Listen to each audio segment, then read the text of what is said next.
পাষণ্ডকে উদ্ধার করার জন্য করুণাময় তিনি ভক্ত রূপে এলেন মা, ভগবান রূপে আসেননি, ভক্ত রূপে এলেন নদিয়ায়। আর সেই দিন আমরা কি করি? স্বয়ং প্রভু কৃপা করে এলেন আমাদের মঙ্গলের জন্য। আর আমরা সেই দিন তার কথা না ভেবে, তার সেবা না করে, তাকে না ডেকে, তাকে ভালো না বেশে আমরা সবাই মদের দোকানে গিয়ে সুরাপান করে রাস্তাঘাটে পড়ে থাকি। এই তো আমাদের অবস্থা। তাহলে হবে কি করে বাবা? আমরা উদ্ধার হব কেমন করে গো? মুক্তির পথ কোথায়? একটা হরিবাসরে হরিকথা কৃষ্ণ কথা শ্রবণ করছি, আবার হরিবাসর থেকে যখন বাইরে পা রাখছি আবার যে স্বভাব যে আচরণ সেটাই করে চলেছি। মারামারি করছি, কাটাকাটি করছি, খুনোখুনি করছি, দ্বন্দ্ব করছি, ঝগড়া করছি। যখন হরিবাসরে এসে হরিকথা শ্রবণ করছি তখন দুফোঁটা নয়নবাড়ি বরিশন করছি কি করছি না। আর যেই সেখান থেকে বেরিয়ে যাচ্ছি আবার দুর্ব্যবহার, পর সমালোচনা, পরনিন্দা, পরচর্চা, হিংসা, দ্বন্দ্ব চলে যাচ্ছে। কি হবে? শাস্ত্রে মহাজন বললেন কলিযুগে ঘরে ঘরে হবে হরি নাম সংকীর্তন, তথাপিও জীবের হবে নরকে গমন। কেন বললেন? আমরা নাম সংকীর্তন করি, ভগবানের নাম করি, কিন্তু আমাদের এখন বর্তমান নাম এমন হয়েছে মা, এই ভগবানের নাম, ভগবানের সেবা, এটাও যেন একটা প্রতিযোগিতা হয়ে গেছে। প্রতিযোগিতা, কম্পিটিশন হয়ে গেছে। কি কম্পিটিশন? ওই গ্রামের লোক 5 লাখ টাকা খরচ করেছে, আমরা 10 লাখ টাকা খরচ করব, ওদেরকে দেখিয়ে দেব প্রতিশোধ। হ্যাঁ, এই যে আমাদের মনোভাব যে আমরা ওদেরকে দেখিয়ে দেব। তাহলে আমি 10 লাখ টাকা খরচ করলাম ভগবানের সেবার জন্য, কিন্তু লাভটা হলো কি? ওদেরকে দেখালাম, ভগবান দেখলো না। নিতাই গৌর হরি বল, হরি বল। একবারের জন্য বললাম না দয়াময়, আমি যা দিয়েছি তোমার সেবায়, কৃপা করে তুমি গ্রহণ করো। আমার 100 টাকা ছিল, আমার 100 টাকা ছিল, সেটাই তোমায় দিয়েছি। এটা যেন তোমার সেবা থেকে বঞ্চিত না হয়। চাইতে জানলাম না মা, বলতে পারলাম না, সেবা দিতে পারলাম না, তাই তো আজ আমাদের এখনো অবস্থা। শুধু হরিবাসরে হরি নাম দিলাম, সাধুগুরু বৈষ্ণব এলো, কিন্তু আসল পাওয়াটাই হলো না মা, সবই বৃথা হয়ে গেল। বললেন গাভী কো দোহে কুত্তা কপালে বাছুরে রহে যায় ভোকা।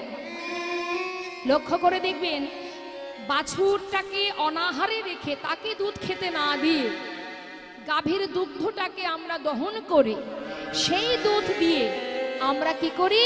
বাড়িতে বিদেশি কুকুর পুষি। টাইম মতো কুকুরকে খেতে দিতে হবে, কুকুরের জন্য সবকিছু ব্যবস্থা।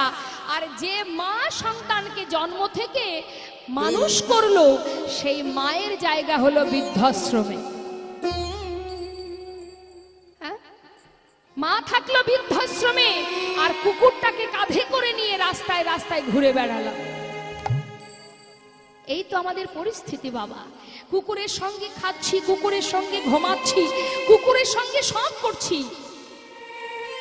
কুকুর যেমন সারাদিন ধরে তোমার সঙ্গে ঘেউ ঘেউ করে, তুমিও ঠিক তোমার স্বভাবটাও তেমনই হয়ে যাচ্ছে। আর নিজের মাতা পিতা লক্ষ্য করে দেখবেন, লক্ষ্য করে দেখবেন, ছেলে বিদেশি চাকরি করে, মায়ের জায়গা বৃদ্ধাশ্রমে, সেখানে টাকার অভাব নেই, মাকে এসি ঘরে রেখেছে, খাওয়া দাওয়ার কষ্ট নেই, কিচ্ছু নেই, কোনো কষ্ট নেই, তথাপিও মায়ের চোখ দিয়ে বাড়ি বরিশন হচ্ছে। কেন?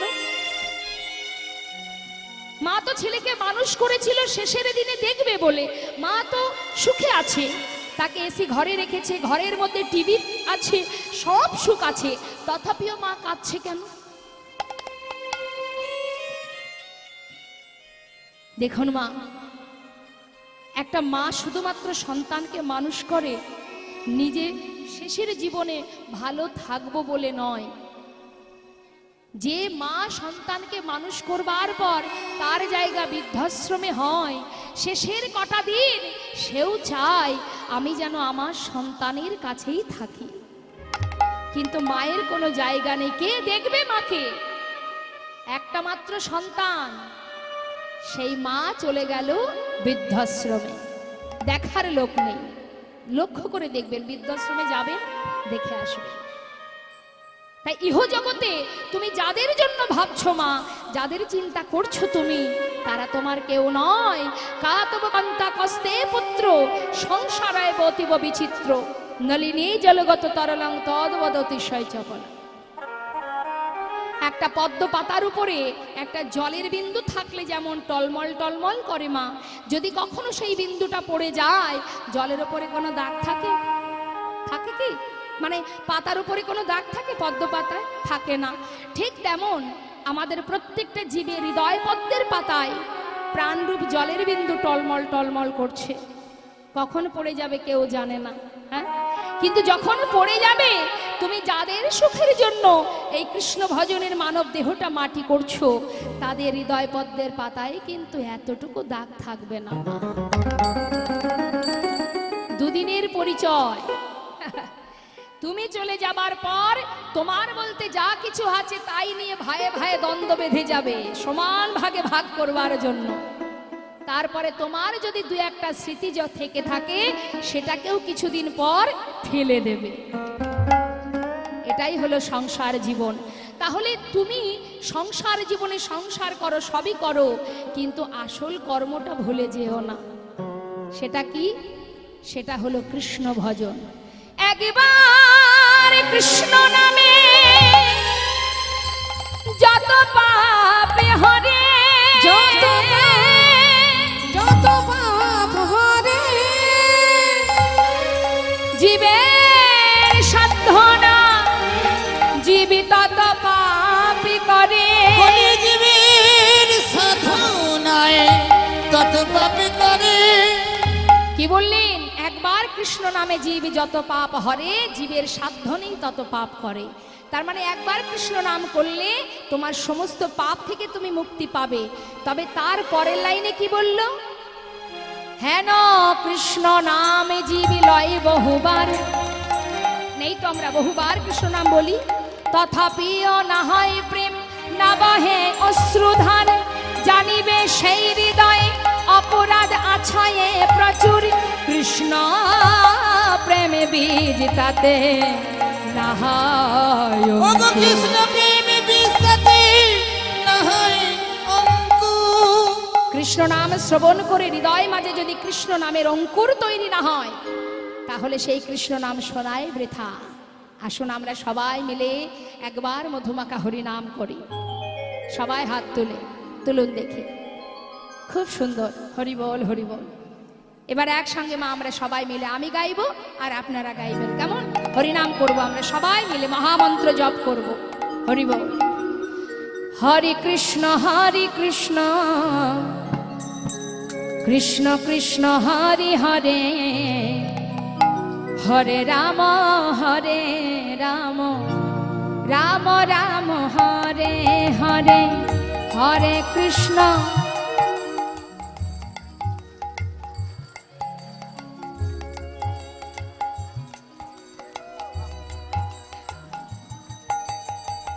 কি ব্যাপার? আমার সামনে বাবারা আর মায়েরা হাতে তালি দিয়ে হরিনাম করছে, আর পিছন দিকে কি হলো? একাদশী করেছে।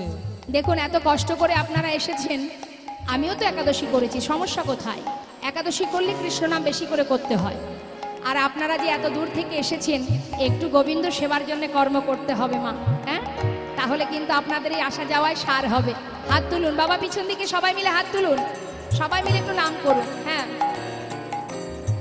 হরে কৃষ্ণ কৃষ্ণ কৃষ্ণ হরে হরে, হরে রাম রাম রাম হরে হরে। বলুন হরে কৃষ্ণ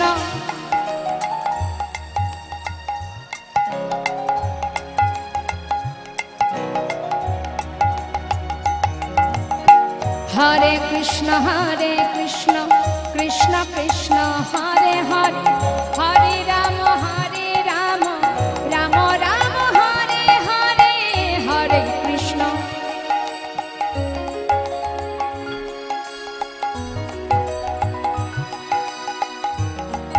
হরি বল হরি বল।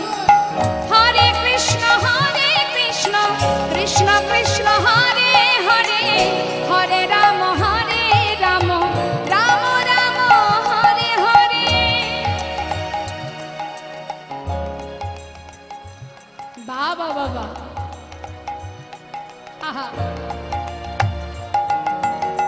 হরে কৃষ্ণ কৃষ্ণ কৃষ্ণ হরে হরে হরে রাম রাম রাম হরে হরে হরে কৃষ্ণ হরে বল গৌর হরি কৃষ্ণ কৃষ্ণ কৃষ্ণ হরে হরে হরে রাম রাম রাম হরে হরে হরে কৃষ্ণ কৃষ্ণ কৃষ্ণ হরে হরে হরে রাম রাম রাম হরে হরে।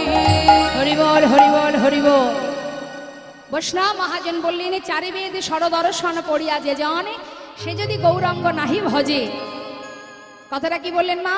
চারি বেদ ষড়দর্শন পড়িয়া যে জন সে যদি গৌরাঙ্গ নাহি ভজে বৃথা তার অধ্যয়ন লোচন বিহীন জনে দর্পণে অন্ধে কি বা কাজে। একটা অন্ধ ব্যক্তির সামনে আয়নার যেমন কোনো মূল্য হয় না। তুমি যতই পাণ্ডিত্য থাকুক না কেন, যতই বিদ্যা অধ্যয়ন করো না কেন, যতই শাস্ত্র পড়ো না কেন, তোমার মধ্যে যদি ভক্তি না থাকে, প্রেম না থাকে, তোমার ওই বৃথা ওই বিদ্যা অধ্যয়ন, তোমার সাধন ভজন, তোমার ওই পাণ্ডিত্য সবই বৃথা। নিতাই গৌর হরি বল। সবই বৃথা।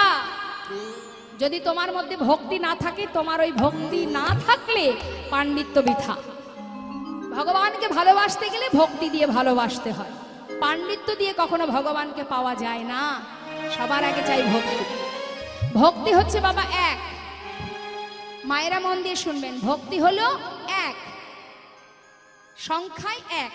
এবার যখন আপনি তারপর ব্রত করবেন, যখন আপনি পূজা করবেন, তীর্থে যাবেন, বিভিন্ন রকমের সেবা ব্রত করবেন, একটা একটা করে শূন্য বসতে থাকবে। হ্যাঁ, যদি প্রথমে একটা না থাকে তাহলে পরপর পিছনে সব কি? সবই শূন্য। নিতাই গৌর হরি বল হরি বল। তাই সবার আগে চাই ভক্তি। ভক্তি দিয়ে যদি আপনি ভগবানকে সেবা দেন, তার অনেক প্রমাণ আছে যে ভগবানকে এঠো সেবা দিয়েছিল। হ্যাঁ, এঠো, ভগবান এঠো দিয়েছিল। হ্যাঁ, কে দিয়েছিল? শবরী। শবরী ফুল একটা একটা করে মুখে দিয়ে আগে খেয়ে দেখতো যেটা টক না মিষ্টি। যেটা দেখতো মিষ্টি সেটা রেখে দিত, রামচন্দ্র কখন আসবে তাকে দেবে। সেই শবরীর এঠো কুল খেয়েছিলেন ভগবান প্রভু রামচন্দ্র। বিদুরের ঘরে শাকন্য সেবা করেছিলেন। বিদুরের স্ত্রী শ্বাস ফেলে দিয়ে কলার খোসাটা সেবা দিয়েছিল, সেটাই ভগবান সেবা করেছিল। তাই সবার আগে চাই ভক্তি। ভক্তি ছাড়া কিছুই সম্ভব নয় মা। তাই দেখুন, যদি ভক্তি থাকে, শাস্ত্র কি বললেন? ও মা আমার দিকে তাকাবেন। যদি ভক্তি থাকে, মনে করুন আপনার বিদ্যা বুদ্ধি নেই, আপনি লেখাপড়া জানেন না, হ্যাঁ, বিদ্যা নেই, তথাপিও দুঃখ নেই। দেখুন আজকে মহাজন পদাবলিতে তার জন্য বলে গেলেন। কি বলে গেলেন? বললেন বেদ বিদ্যা দোহ কিছু নাহি জানত, বেদ বিদ্যা দোহ কিছু নাহি জানত। এই ঘর কলিকালে তাই গৌর হরি বল।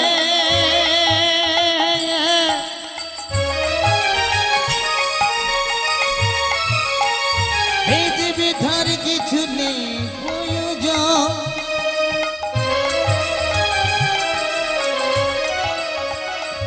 শুধু একবার হরি নাম করো, তোমাদের কিতাবে জ্বালা দূরে যাবে। এই মধুর কৃষ্ণ নামে তোমাদের কিতাবে জ্বালা দূরে যাবে, দূরে যাবে। বেদ বিদ্যা দোহ কিছু নাহি ওই জানত। বেদ বিদ্যা দোহ কিছু নাহি জানত। সে যদি গৌরাঙ্গ করে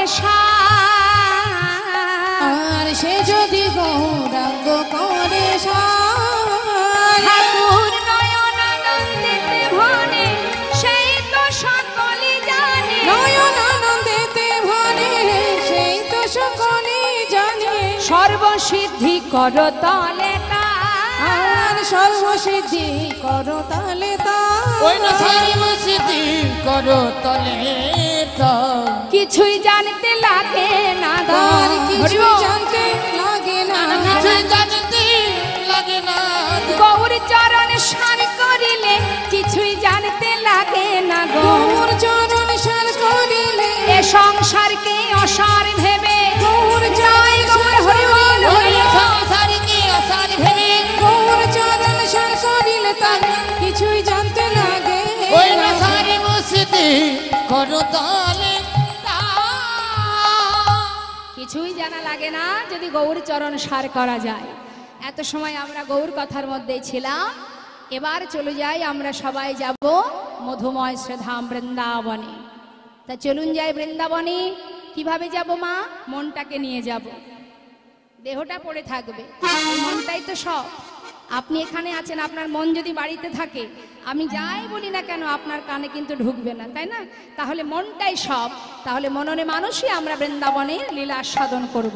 চলুন যাই সবাই মিলে দুটি বাহু তুলে মধুময় শ্রীধাম বৃন্দাবনে। কোথায় বৃন্দাবন? আজ এই জায়গাটি কিন্তু আমরা বৃন্দাবনে পরিণত করব।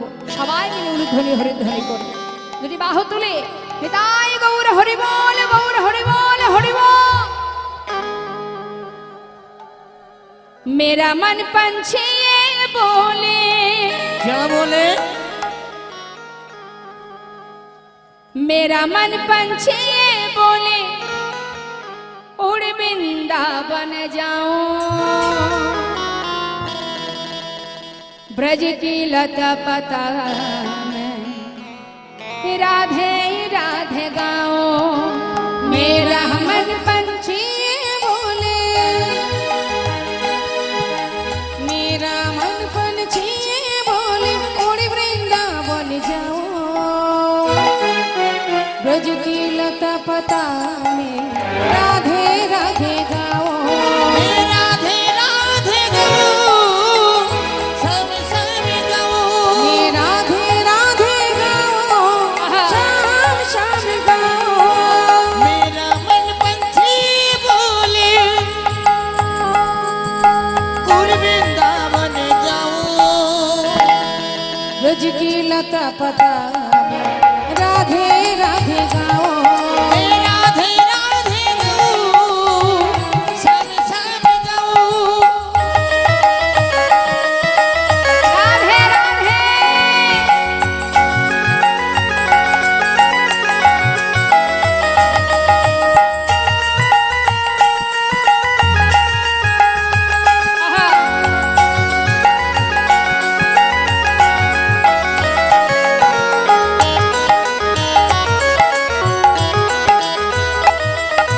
वृंदावन की महिमा प्यारे, वृंदावन की महिमा प्यारे, कोई न जाने। प्रेम नगरिया मन मोहन की प्रेम पहचाने। ओ,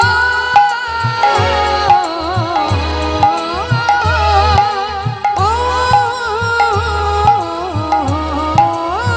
ओ वृंदावन में महिमा प्यारे कोई न जाने। प्रेम नगरिया मन मोहन की प्रेम पहचाने। ब्रज गलियों में झूम झूम के, भजगलियों में झूम झूम के मन की तपन बुझाओ, ब्रज की लता पता में राधे राधे गाओ। राधे राधे राधे। शाम शाम गाओ। मेरा मन पंछी बोले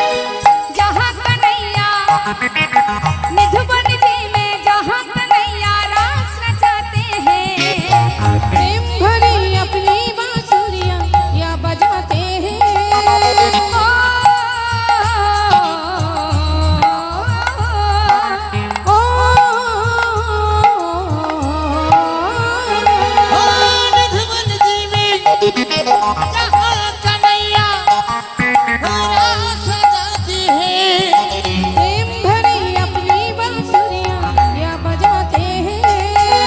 राधा संग नाचे सावरिया,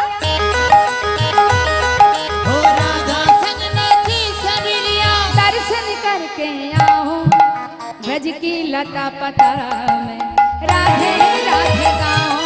ये राधे राधे रानी को शाम शान गाओ।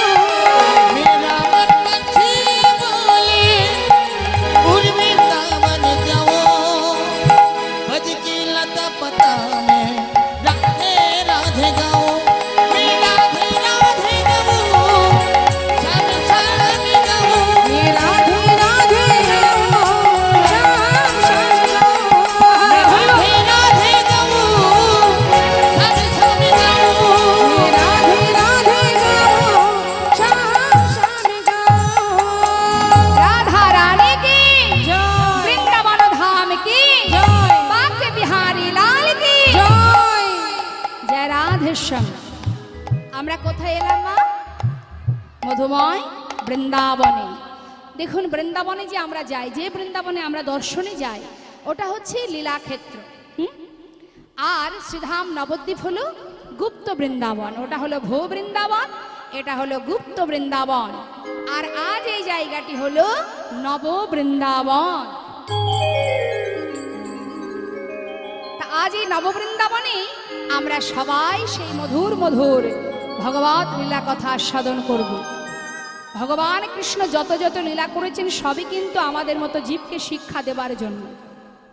কোন শিক্ষা?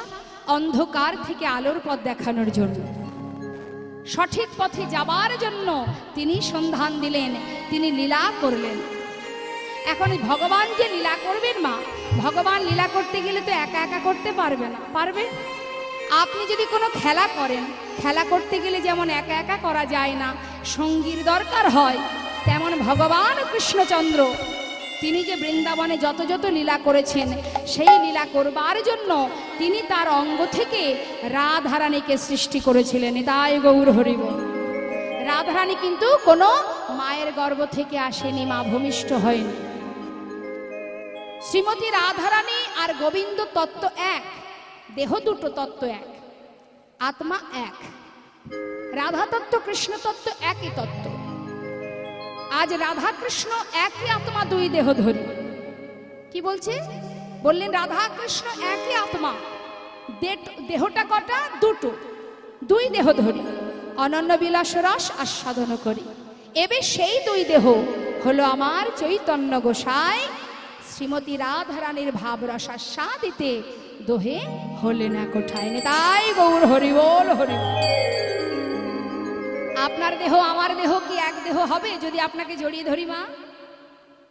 আপনাকে যদি আমি আলিঙ্গন করি, আপনার দেহটা আমার দেহটা যদি একজন আরেকজনকে আলিঙ্গন করি, তাহলে দুটো দেহ কি এক দেহে পরিণত হবে? হবে না, কারণ আপনার দেহ আলাদা, আমার দেহ আলাদা, তাই না? কিন্তু রাধা গোবিন্দ দেহ তো আলাদা নয়। হ্যাঁ, আমাদের একটা অঙ্গ থেকে যেমন দুটো হাত বাহির হয়েছে, একটা হাত দিয়ে যদি আমরা একটা হাত ধরে রাখি, তাহলে কেউ কিছু বলবে? ঠিক তেমন শ্রীমতী রাধারানী গোবিন্দ তত্ত্ব এক। তাই তারা নিজেরা, গোবিন্দ নিজে থেকে সৃষ্টি করেছিলেন, আবার লীলা শেষ করবার পর দুই দেহ এক হয়ে পুনরায় নবদ্বীপে এসে গৌর হলেন। হরিবল, হরিবল। তাই লক্ষ্য করে দেখবেন বাবা, সত্য ত্রেতা দ্বাপর কলি যে চারটে যুগ, ওমা মন দিয়ে শুনবেন। সত্য যুগে নারায়ণের বামে কে আছে? লক্ষ্মী। তাকে আমরা মা বলি তো, মা বলে ডাকি তো, মা লক্ষ্মী বলি না? বেশ। ত্রেতা যুগে প্রভু রামচন্দ্রের বামে কে আছে? তাকেও বলি তো মা সীতা, মা জানকী। কলিতে মহাপ্রভুর বামে কে আছে? বিষ্ণুপ্রিয়া, তাকেও আমরা বলি মা বিষ্ণুপ্রিয়া। হ্যাঁ, কিন্তু আমার গোবিন্দের মানে দ্বাপর যুগে গোবিন্দের বামে যে রাধা রানী, তাকে কি কেউ বলে মা রাধা? হরি বল, হরি বল। বলবে কি করে? সে তো মায়ের গর্ভ থেকে আসেনি। হ্যাঁ, কিন্তু বৃন্দাবনে তিনি যে লীলা করেছিলেন, শ্রীমতী রাধারানীকে লালন পালন করেছিলেন কৃত্তিদা দেবী, আর এসেছিলেন বৃন্দাবনে কিভাবে? রাধারানী মা হচ্ছে পদ্ম ফুল। হরি বল, হরি বল, হরি বল। আপনাদের এদিকে অনেক পদ্ম দেখা যায়, আছে না মা? এদিকে পদ্ম আছে তো, ওই পদ্মই কিন্তু রাধারানী মা। হরি বল হরি বল। কেন না, মা কৃত্তিদা দেবী ওই পদ্ম ফুল তুলে এনেছিলেন নিজের ঘরে, সরোবর থেকে তুলে এনে রেখেছিলেন, আর সেই পদ্ম ফুলটাকে প্রতিদিন তিনি দেখতেন। একদিন হঠাৎ তিনি কি দেখলেন না, ফুলের উপরে একটা ছোট্ট কন্যা। হরি বল হরি বল। হ্যাঁ, তা সেই থেকেই কৃত্তিদা তাকে লালন পালন করে বড় করে তোলে। হরি বল।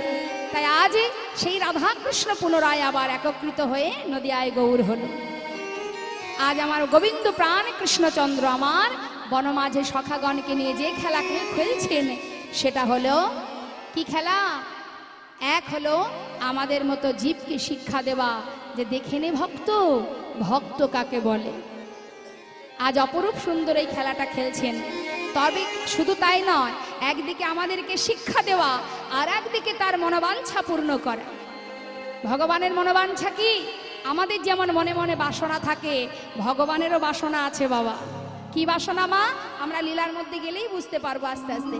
হ্যাঁ, আজ সখাগণকে নিয়ে বনে এসে খেলা করছে। এই ভাই শোন, আজ আমরা বনে এসেছি, সবাই মিলে খেলা করব। কি খেলছে মা? যমুনার পুলিনে খেলা করছে। আজু খেলে রাম কানাই, আজু খেলে রাম কানাই, আজু খেলে রাম কানাই, আজু খেলে রাম কানাই। প্রিয় শ্রীদাম সুদাম শনে, শ্রীদাম সুদাম সাথে খেলে সমবয় সখা শনে। আর শ্রীদাম সুদাম শনে খেলে সমবয় সখা শনে। আনন্দের সীমানা আজু খেলে রাম কানাই, আজু খেলে রাম কানাই। খেলে রে আজু খেলে রাম কানাই, তপন তনায়া তীরে।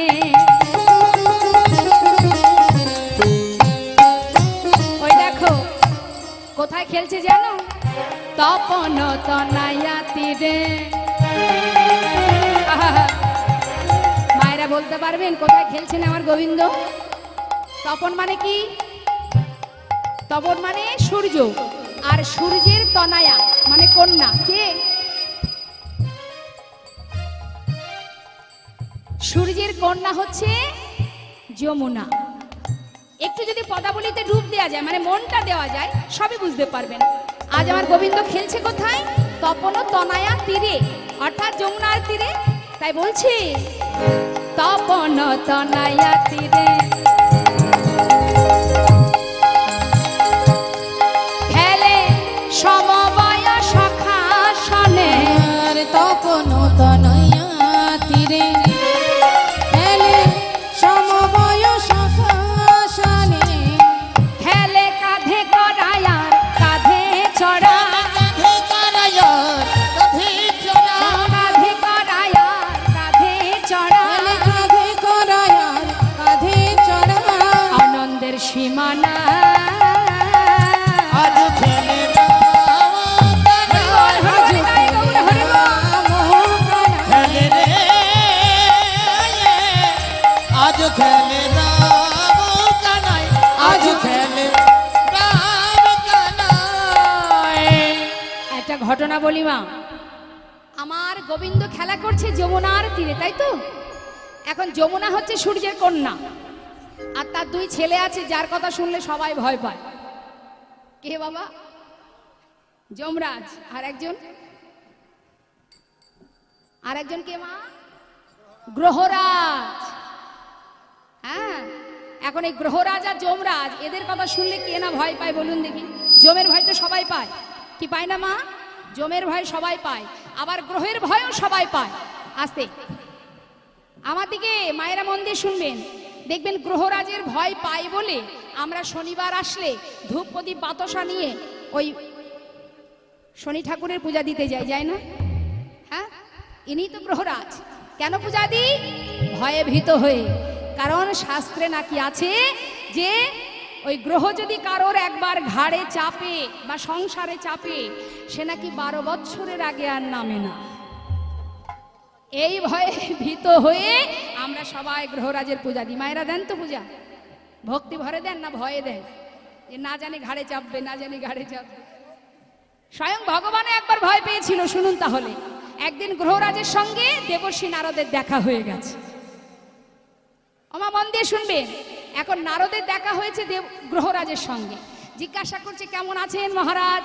এখন গ্রহরাজ বলছে খুব ভালো। এখন দেবর্ষী নারদ বলছে তোমার সব ভালো গ্রহরাজ। বলছে মহারাজ আপনার সব ভালো, একটা বিষয় খুব খারাপ। কি খারাপ? বলে তুমি যদি কারোর ঘাড়ে চাপো 12 বছরের আগে আর সেখান থেকে তুমি নামো না, এটাই তোমার দোষ। এখন গ্রহরাজ বলছে ও এই ব্যাপার? বলি শোনো শোনো দেবর্ষী, এতদিন তো মানুষের এই অনেকের ঘাড়ে চেপেছি, মানুষের ঘাড়ে চেপেছি।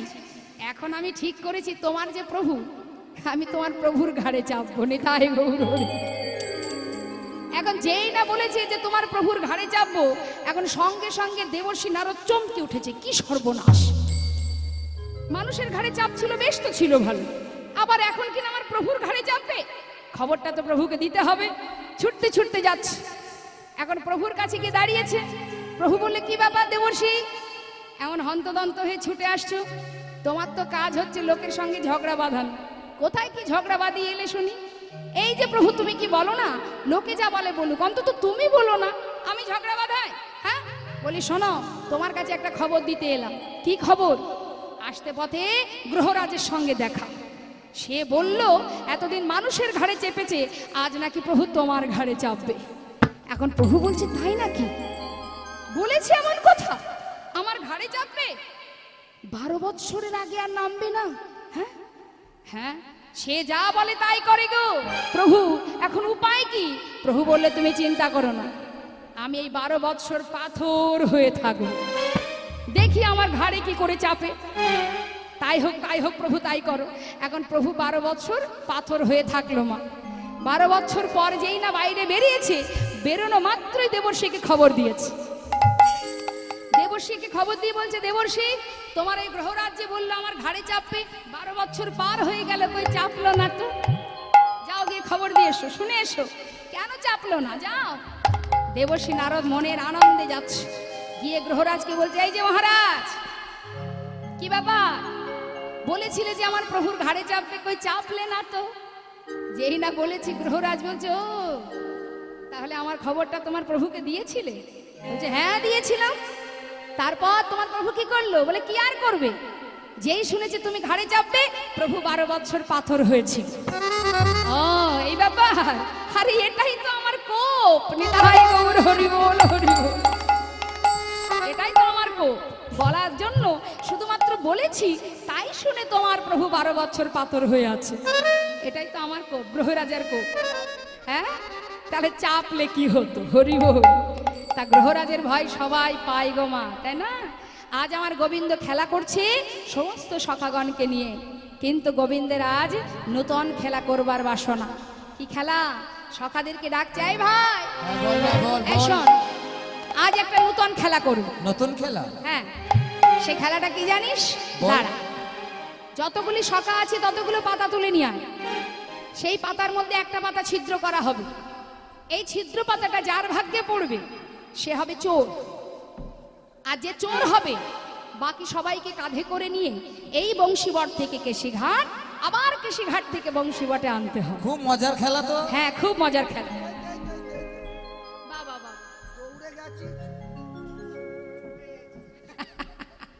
আচ্ছা আচ্ছা, বেশ বেশ, খুব ভালো কথা। তাহলে একটা পাতা ছিদ্র করেছে মা, ছিদ্র করে এবার সখাদের হাতে তুলে দিচ্ছে। নে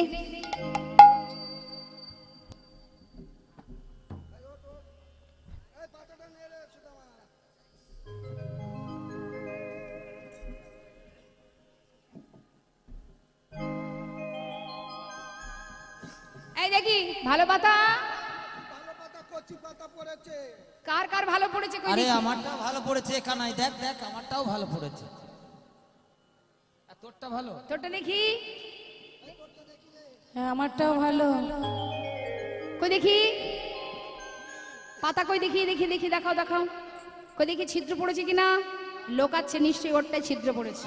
হ্যাঁ? কই দেখি।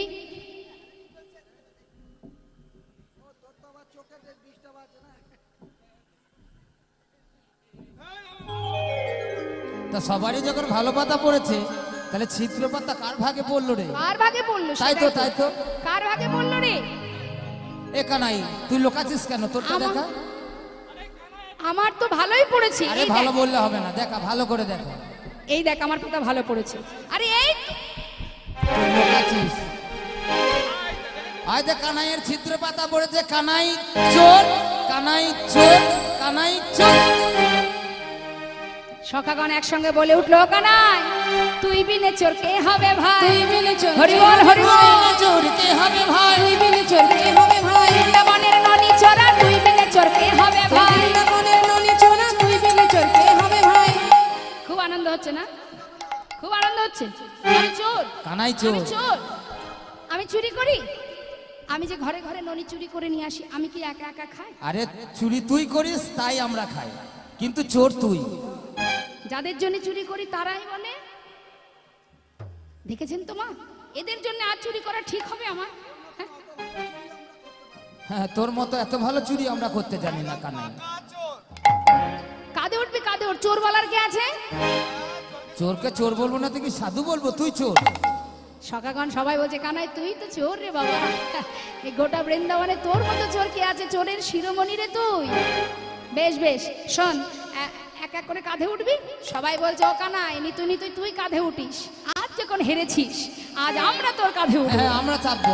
এখন ভগবান কৃষ্ণের মনে বাসনা মা, সে ভক্তকে কাঁধে করে নিয়ে যাবে আর ভক্ত চরণ সেবা করবে।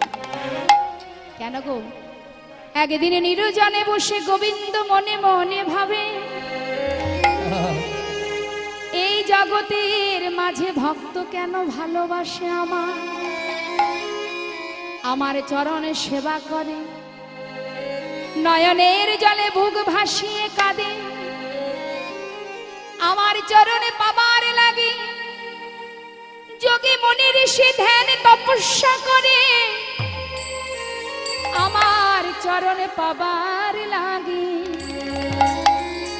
এই জগতের যত ভক্ত আছে, তারা ফুল তুলসী চরণে দিয়ে বলে, একবার মোরে কৃপা করো। ওহে দয়াময়, ওহে করুণাময়, শুনেছি তুমি নাকি কাঙালের হরি, একবার তোমার চরণে ঠাই দাও। কিন্তু কেন, কেন রে তো আমাকে ভালোবাসে? আমার চরণ পাওয়ার জন্য হরি বল, হরি বল। যুগ যুগ ধরে বনে জঙ্গলে ধ্যান তপস্যা করছে, ঘর ছেড়ে পথের পাগল হয়ে হা কৃষ্ণ কৃষ্ণ বলে পাগলের মতো ঘুরে বেড়ায়। কি সুখ পায় এরা? বলতে পারেন মা, কেন আপনারা গোবিন্দকে ভালোবাসেন? পারবেন বলতে? কেন পাগলের মতো সংসার ছেড়ে এখানে এসে বসেছেন? কি সুখ আছে এর মধ্যে? ভগবানের মনে বাসনা হয়েছে যে আমার ভক্তরা কেন আমাকে এত ভালোবাসে, আমার চরণ পাবার জন্য এরা কেন কাঁদে, কেন পাগল হয়ে যায়। আমি সেটা জানতে চাই যে চরণ সেবাই কি সুখ। লীলার পাশে দাঁড়িয়ে মহাজন বলছে, দয়াময় তুমি কি করে জানবে বলো? একটা মিষ্টির দোকানের যে মালিক হয়, ছানা চিনি কারিগরকে দিয়ে বলে, শোনো সন্দেশ রসগোল্লা বানাও। মালিক কিন্তু জানে না মা যে ছানা চিনি মিশিয়ে কেমন ভাবে রসগোল্লা বানাতে হয় আর কিভাবে সন্দেশ তৈরি করতে হয়। জানে কি? জানে কে? যে তৈরি করে, মানে যে কারিগর। মালিক তো জানে না মা। এখন বাবা মালিক যদি ভাবে যে আমি জানতে চাই কিভাবে সন্দেশ রসগোল্লা তৈরি হয়, এটা যদি তার মনের বাসনা থেকে থাকে, তাহলে তাকে তো মালিকের আসনে বসে থাকলে হবে না, তাকে কারিগর হতে হবে। যদি সে কারিগর হতে পারে তবেই জানবে কিভাবে সন্দেশ রসগোল্লা তৈরি হয়। তাই আজ লীলার পাশে দাঁড়িয়ে বৈষ্ণব মহাজন বললেন, ওগো দয়াময়, যদি তুমি জানতে চাও যে ভক্ত চরণ সেবা করলে কি সুখ পাওয়া যাবে, তাহলে তোমাকে যারা ভালোবাসে তারা জানে সে সুখ কেমন সুখ। আর সেই সুখ পেতে গেলে তোমাকে ভগবান হয়ে থাকলে হবে না, যদি তুমি ভক্ত হতে পারো। আর ভক্ত হয়ে যদি তুমি ভক্ত সঙ্গ করতে পারো, ভক্ত চরণ সেবা করতে পারো, ভক্তের চরণ ধুলে অঙ্গে মাখতে পারো, সেদিনই জানবে চরণ সেবাই কি আনন্দ।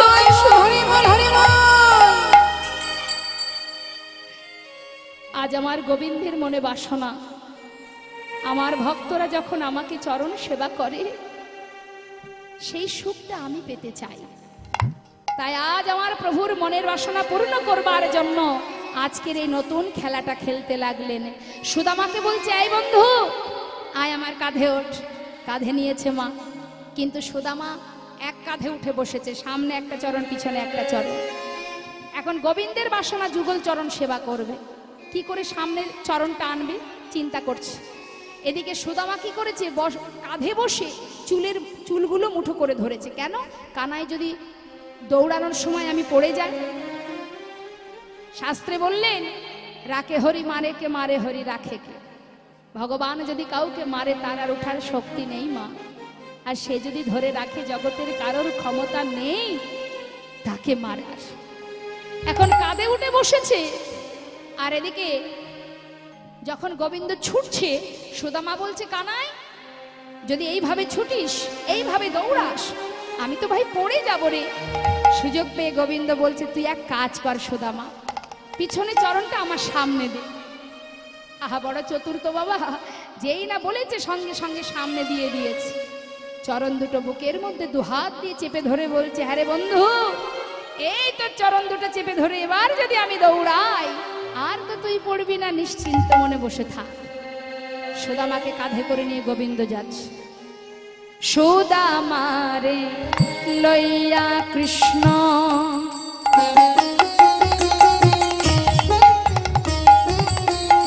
আজি করিল গমন।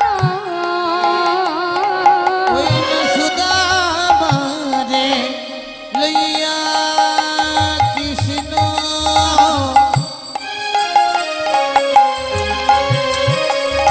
দেখো করিলা গমন।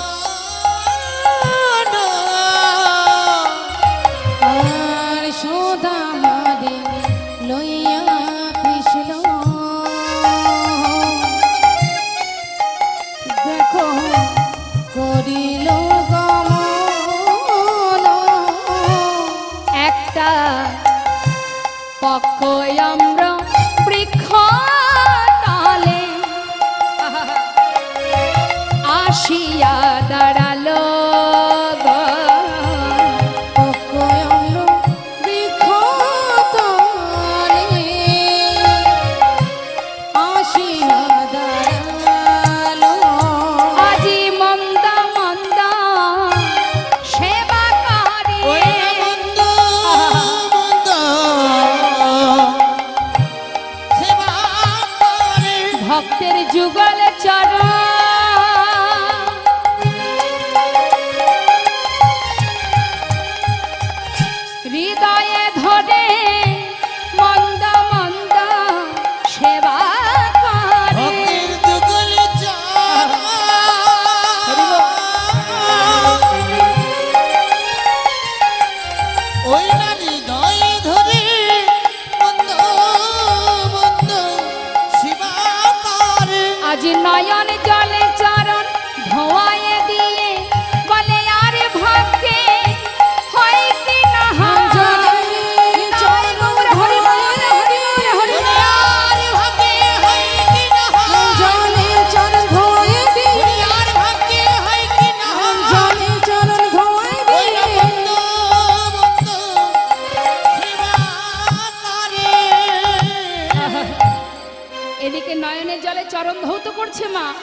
ওদিকে সুদামা বলছে কানাই একটু দাঁড়া না ভাই, ওই দেখ কত সুন্দর সুন্দর পাকা পাকা আম ঝুলছে, দাঁড়া একটা আম পারবো, তুই আমি দুইজনে খাবো তারপরে যাব।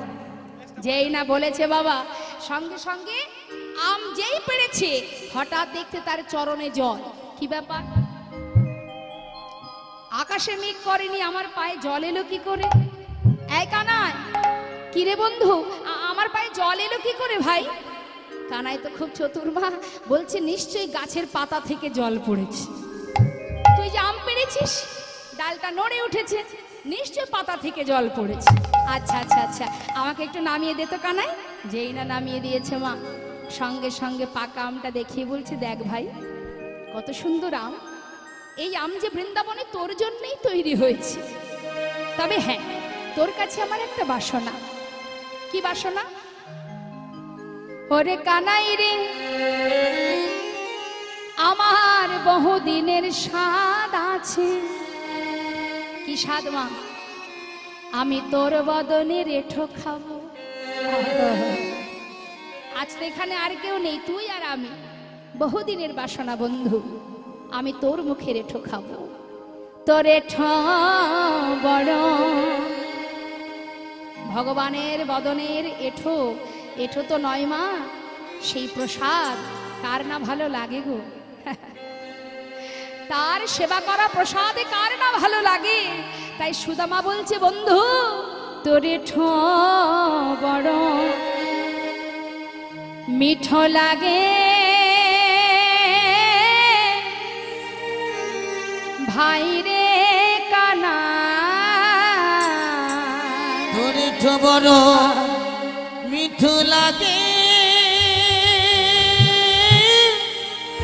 ভাই রে কানা। তোর এঠো বড় মিঠো লাগে, ভাই রে কানা। যেই না বলেছে তোর এঠো মিঠো, মানে তোর এঠোটা খুব মিষ্টি।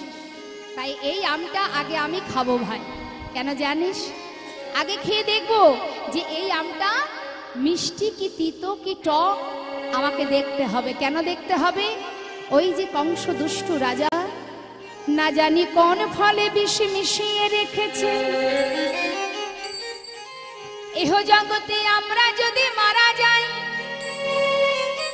তুই আমাদের প্রাণে বাঁচাতে পারবি, কিন্তু ভাই তোর যদি কিছু হয়ে যায় আমরা তোকে বাঁচাতে পারবো না। তাই আগে তুই খাবি না, আগে আমি খাবো। যদি দেখি মিষ্টি তবে তুই খাবি, তবে হ্যাঁ তুই সম্পূর্ণ খাবি না, আমার জন্য অবশেষে একটুখানি রাখবি, সেটা আমি খাবো। কেমন? গোবিন্দ বলছে দাঁড়া, তুই দুবার খাবি আমি একবার খাবো, তাই না? হ্যাঁ হ্যাঁ রে ও সুদামা, তুই যে বললি যে আমার এঠো মিঠো, তার মানে গাছের আমটা মিষ্টি নয়, আমার বদনটা মিষ্টি। ঠিকই বলেছিস কানাই, ঠিকই বলেছিস। ও রাঙা অধর মাঝে কানাই রে, ওরে আমার প্রাণের ভাই কানা, কি বলবো তোর গুণের কথা। ওরে আমার প্রাণের ভাই রে, আজিও রাঙা অধর মাঝে, আজ না জানি কি সুধা আছে। তাই খেতে খেতে আমার মুখ হতে তোকে দিতে হলো ভাই। তোর এঠো বড় মিঠো লাগে, হরি বল হরি বল। ভাই রে কানা। মা, এই যে পদটা আমি গাইছি, এই পদটা কার লেখা জানেন? পরম ভক্ত পরম বৈষ্ণব, তার নামটা একটু বলি। আসুন পদের শেষেই আমরা শুনবো। কানাই বলছে, এই বন্ধু, তোকে যদি দ্বিতীয়বার দিতে হয় তার বিনিময়ে তোকে কিছু দিতে হবে, না হলে আমি তোকে দেব না। কারণ তুই একবার খেয়ে আমাকে দিবি, আবার তোকে দ্বিতীয়বার দিতে হবে, তাহলে আগে কিছু দিবি তবে দেব, না হলে দেব না। সঙ্গে সঙ্গে সুদামা তো বড় ভালোবাসে মা, নিজের অঙ্গে যা কিছু ছিল বসন ভূষণ, বলছে ভাই এই দেখ, এই দেখ, আমার মা যখন আমি বনে এসেছিলাম আমাকে সুন্দর গহনা পরিয়ে দিয়েছে, এই উপহার নাও। আমি কিছুই চাই না বন্ধু, আমি খাইয়া আমাকে দাও। এই উপহার নাও, আমি খাইয়া আমাকে দাও। তাই খেতে খেতে আমার মুখ হতে তোকে দিতে হলো ভাই। তোরে তো বড় মিঠো লাগে ভাই রে কানা।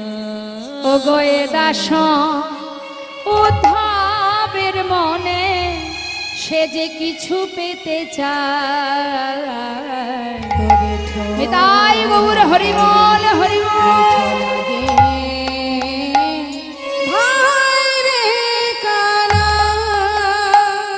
মনের আনন্দে বন মাঝে খেলা চলছে মা, কিন্তু বৃন্দাবনের এই আনন্দ বেশি দিন থাকলো না। কেন গো? কংস মহারাজ এত কষ্ট করেও যখন কৃষ্ণকে মারতে পারলো না, তখন অক্রূরকে রথ দিয়ে পাঠিয়ে দিল যে কানাই বলাই দুই ভাইকে ধরে নিয়ে এসো। রথ নিয়ে চলে গেল অক্রূর বৃন্দাবনে মথুরা থেকে। কৃষ্ণকে আর বলরামকে রথে করে যখন নিয়ে চলে এলো মা মথুরায়, গোটা বৃন্দাবন কানাইয়ের জন্য হাহাকার পড়ে গেল। আর কেউ খেলা করে না, আর কেউ গোঠে যায় না, গাভীগণ তৃণ সেবা করে না, ব্রজবাসীরা কৃষ্ণ কৃষ্ণ বলে পাগল হয়ে যায়, মাতা যশোমতী গোপাল গোপাল বলে মূর্ছা যায়। গোটা বৃন্দাবন হাহাকার পড়ল কানাইয়ের জন্য। কিন্তু মাগো, কৃষ্ণ ভক্ত প্রিয় সুদামা সে কানাই কানাই বলতে বলতে পথে পথে পাগলের মতো ঘুরে বেড়ায়। আর এদিকে তার পিতা মটকমণি তিনি চিন্তায় পড়ে গেল যে আমার ছেলে যদি কানাই কানাই করে পথে পথে ঘুরে, তাহলে আমার একমাত্র সন্তান সে যদি পাগল হয়ে যায়, আমার সংসারে তো আর কেউ নেই। তাই তিনি কি করলেন? চিন্তা করলেন যেভাবেই হোক কানাই কোথায় আছে খুঁজে বের করতে হবে এবং সেখানে আমার ছেলেকে রেখে আসতে হবে। তাই সন্তানের এমন অবস্থা দেখে মটকমণি বিলম্ব না করে খুঁজতে আরম্ভ করলেন কোথায় আছে কানাই। কিন্তু কানাই আছে কোথায়? বৃন্দাবনে নাই, কৃষ্ণ মথুরাতে নাই। বৃন্দাবনে নাই, কৃষ্ণ মথুরাতে নাই। বৃন্দাবনে নাই কৃষ্ণ মথুরাতেও না, মথুরাতে নাই, কৃষ্ণ দ্বারকাতে নাই। মথুরাতেও নাই, কৃষ্ণ দ্বারকাতেও নাই। কোথায় বা আছে সে? কোথায় বা আছে সে? কোথায় বা আছে সে? কোথায় বা আছে সে? সুদামার প্রাণে কানাই কোথায় বা আছে সে? সুদামার প্রাণে কানাই কোথায় বা আছে ওই সে? মথুরাতে নাই, কৃষ্ণ দ্বারকাতেও নাই। মথুরাতেও নাই, কৃষ্ণ দ্বারকাতেও নাই। বৃন্দাবনে নাই, মথুরায় নাই, দ্বারকায় নাই, কোথাও নেই। তাহলে গেল কোথায়?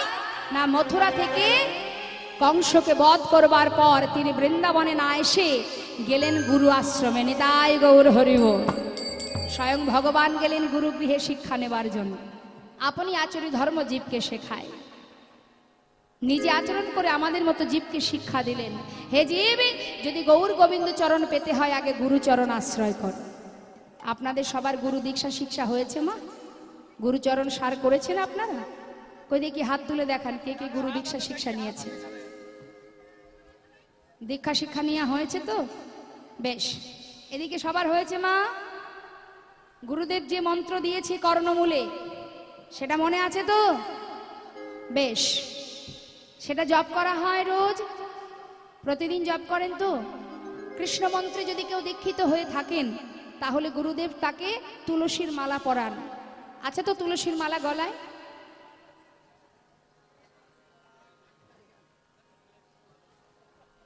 কি দোষ করলো তুলসীর মালা? কোনো দোষ করেছে নাকি? আচ্ছা সোনার হার আছে গলায়?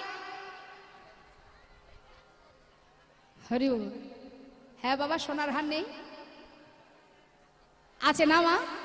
সোনার হার পরতে গেলে কষ্ট হয় না, লজ্জা করে না, কিন্তু সোনা তুলসীর মালা পরতে গেলে আমাদের লজ্জা হয়। অনেকেরই হয়, দেখবেন, সবার নয়, আমি বলছি না যে সবার হয়, অনেকেরই হয়। তুলসীর মালা পরতে চায় না কেন? না দামি দামি যদি এখন সব বেরিয়েছে, তো নিত্য নতুন কি সব হার বেরিয়েছে না, এখন এই সেই সব দামি দামি নেকলেস পরতে গেলে তো সোনার যে সুন্দর একটা চেন পরবো কি দামি দামি গহনা পরবো, তার মধ্যে তুলসীর মালাটা কি শোভা দেবে? ভালো লাগবে? কিন্তু জানেন না মা, আপনি যেভাবেই সাজেন না কেন, আপনার মনে যা চাই আপনি সেইভাবে সাজুন, তাতে কোনো বাধা নেই মা, কিন্তু তার মধ্যে যদি তুলসীর মালাটা থাকে তবেই আপনার সাজ পরিপূর্ণ হয়ে উঠবে। তাই গৌর হরিবল হরিবল। তুলসীর মালাই আপনার শোভা বৃদ্ধি করবে, আপনার ভক্তির পথে এগিয়ে নিয়ে যাবে, আপনার সমস্ত বাধা থেকে মুক্তি দেবে, আপনার অপঘাত থেকে মুক্তি দেবে। এই জগতের যত বাধা বিপত্তি আসবে, সমস্ত বাধা, ভুল পথে যদি অগ্রসর হন, আপনার কণ্ঠে তুলসীর মালা থাকলে আপনাকে কিন্তু এগোতে দেবে না, সেই ভুল পথে গেলেই আপনাকে বাধা সৃষ্টি করবে। তাই তুলসীর মালার অনেক গুণ আছে, অবশ্যই ভগবানের দেওয়া তুলসীর মালা পরিধান করবেন। কেমন? অবশ্যই পরবেন, সবাই পরবেন, তুলসীর মালা কণ্ঠে পরিধান করবেন, আপন গুরুচরণ আশ্রয় করবেন। হ্যাঁ, গুরুচরণ, আপনি মালাটা আগে পড়ুন, তারপরের চিন্তা সে আপনাকে ঠিক এগিয়ে নিয়ে যাবে। ওই তুলসীর মালাই আপনাকে একটু একটু করে সঠিক পথের আপনাকে এগিয়ে নিয়ে যাবে। আপনি মালাটা আগে পড়ুন। হরিবল হরিবল। হ্যাঁ দেখুন মা, একটা কথা বলি, সদ্গুরু চরণ আশ্রয় করতে হবে। মহাজন বললেন যে ইহজগতে পণ্ডিতকে, শুদ্ধ বৈষ্ণবকে, কে বৈষ্ণব? শুদ্ধ বৈষ্ণব। মহাজন বললেন মাতৃবৎ পরবারেষু পরদ্রব্য শুলাস্ত্রবৎ আত্মবৎ সর্বভূতেষ জপাস্বতে সপণ্ডিত। অর্থাৎ যে নিজের স্ত্রী ছাড়া অপর জগতে রমণীকে মাতৃজ্ঞানে ভালোবাসে, ইহজগতে যা কিছু আছে সব কিছুকে পথে ঘাটে পড়ে থাকা ধুলো কণার মতো মনে করতে পারে, বা এই সংসার জীবনে, এই সংসার জীবনে যা কিছু আছে সব কিছুকে তুচ্ছ ভাবতে পারে, সর্বদাই যে ভগবান চিন্তা করে, কৃষ্ণ নাম সার করে, সেই হচ্ছে প্রকৃত শুদ্ধ পণ্ডিত, সেই হলো বৈষ্ণব। আত্মবোধ সর্বভূতেষু, সর্বদাই তার চিন্তা, ভগবান চিন্তা করতে হবে, সেই তো পণ্ডিত। বৈষ্ণব বললেই বৈষ্ণব হওয়া যায় না মা। তৃণাদপি শুনেছেন তরুরিব সহিষ্ণ না অমানের মানদেন কীর্তনীয় সদাহ। একটা মজার কথা একটু বলি মা, যেমন গুরু তার তেমন শিষ্য। মজার কথা একটু বলিনি, শিক্ষামূলক কথা শুনুন। এখন শিষ্য যেমন, মানে গুরু যেমন শিষ্য তো তেমনই হবে, গুরুর স্বভাব যেমন হবে শিষ্য তেমনই হবে। এখন হয়েছে কি দেখুন, ওই শিষ্যের বাড়িতে একটা সামনে বেগুনের চারা লাগিয়েছে মা। এখন বেগুনের গাছে একটা সুন্দর বেগুন হয়েছে বাবা। এখন তার স্ত্রী বলছে, হ্যাঁ গো দেখো কত সুন্দর একটা বেগুন হয়েছে, এই বেগুনটা তুলে তো আমি আর তুমি আর আমার সন্তান আমরা তিনজন একদিন ভেজে খেলেই তো হয়। এখন স্বামী বলছে, শোনো গিন্নি, এত তাড়াতাড়ি তোলার কি দরকার, আর একটু বড় হোক না।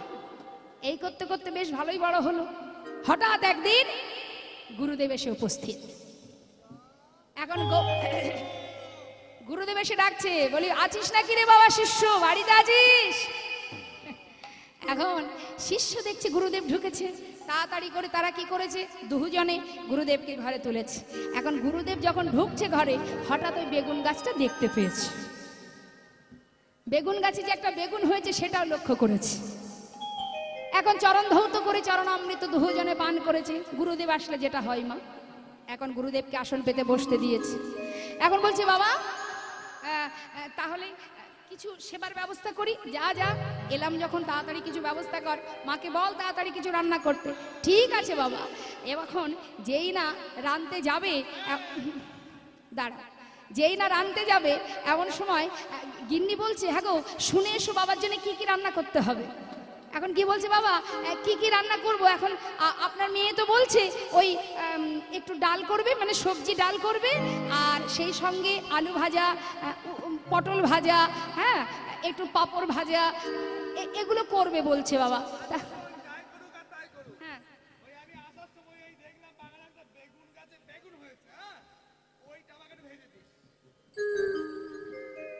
বলছে তোদের ঘরে ঢোকার সময় দেখলাম উঠোনের সামনে একটা বেগুন গাছে বেগুন হয়েছে।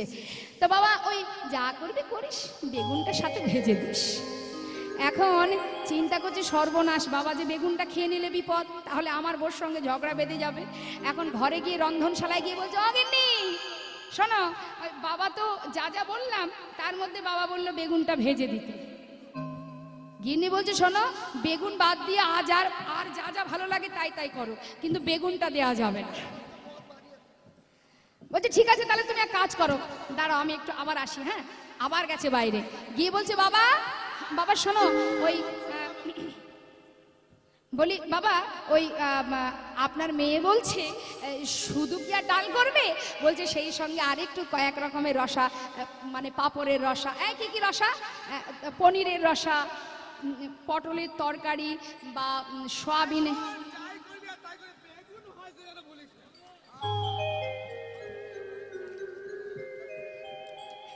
বেগুন তো গুরুদেব ছাড়ছে না। এইবার যেই না এসেছে অগ্নি, গুরুদেব কিন্তু বেগুন ছাড়ছে না, বলছে যা করবি কর বাবা, বেগুনটা ভাজতে ভুলিস না। কি করা যায় শোনো, তুমি গুরুদেবকে বলে দাও বেগুন আমি দিতে পারবো না। হ্যাঁ ঠিক আছে দাঁড়াও দাঁড়াও, এত উত্তেজিত হয়েও না, আমি দেখছি আরো কিছু করা যায় কিনা। গুরুদেব ও গুরুদেব, আপনার মেয়ে তো বলছে বাবার জন্য শুধু এই রকমের পদ করবে কেন, আরো বেশি বেশি। আপনার মেয়ে বলল একটু পরমান্ন করতে বলল, আবার একটু মিষ্টান্ন করতে হবে, সেই সঙ্গে চাটনি থাকবে, দই থাকবে, মিষ্টি থাকবে। বলছে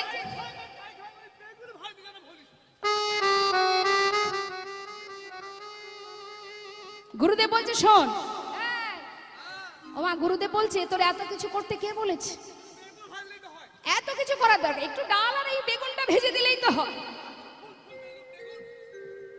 কি জ্বালা, কিছুতেই গুরুদেব বেগুন ছাড়ছে না। আবার এসেছে গিন্নি শোনো না, তুমি রাগ করো না বুঝেছো, এখন গুরুদেব কিছুতেই বেগুন ছাড়ছে না, কি করা যায় বলো দেখি। হ্যাঁ বলছে শোনো, আমি না বললাম আমি বেগুন খাওয়াতে পারবো না। হরি বল। এখন শিষ্য তখন গিন্নিকে সান্ত্বনা দিচ্ছে, শোনো একটা কথা বলি, মনে করো ওই যদি আমরা ঘরে না থাকি, তাহলে গরু এসে যদি বেগুনটা খেয়ে যায়, গরুতে এসে যদি খেয়ে যায় তাহলে তো সহ্য করতে হবে, উপায় নেই। তা মনে করো গরু খেলেও খেয়েছে, গুরু খেলেও খেয়েছে।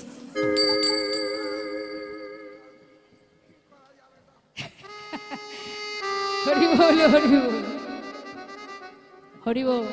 থামাগো, যেমন গুরু তার তেমন শিষ্য হবে। শাস্ত্রে বললেন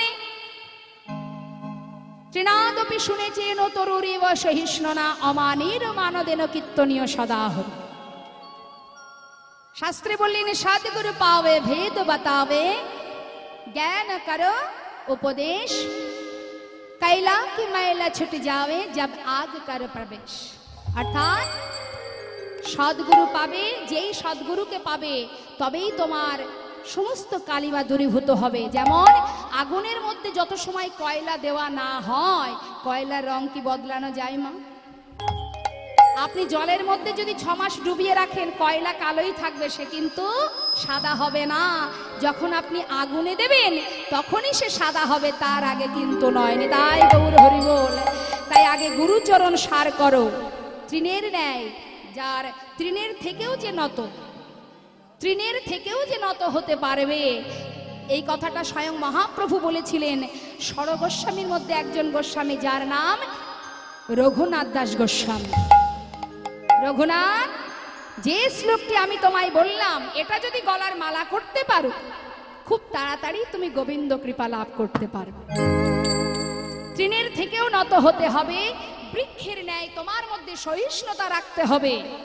একটা বৃক্ষ থেকে আমরা ডাল, ডগা কেটে নিই, ডাল কেটে নিই, আবার তার ফল ছিঁড়ে নিই, তথাপিও কিন্তু সে পুনরায় আবার নতুন ডগা বাহির হয়, আবার আপনাকে ফল দান করে। এই বৃক্ষের ন্যায় তোমার মধ্যে সহিষ্ণুতা থাকতে হবে। যাকে জগতে সবাই ঘৃণা করে, বৈষ্ণবের স্বভাব হবে তাকে বুকে টেনে নেওয়া। এটাই বৈষ্ণবের লক্ষণ, আর সর্বদাই ভগবত চিন্তা। লক্ষ্য করে দেখবেন মা, 5 জন রমণী এক জায়গায় হলে আন কথা কুকথা হয়, কিন্তু একমাত্র গুরু গৃহে গেলে, গুরুর সম্মুখে বসলে সেখানে কিন্তু কৃষ্ণ কথা ছাড়া আর কিছু হয় না। নিতাই গৌর হরিবোল হরিবোল। তাই আপন যদি কেউ থেকে থাকে সংসার জীবনে, একমাত্র গুরুই হলো আপন, আর কেউ আপন নয়, আর কেউ আপন নয়। তাই মহাজন বললেন,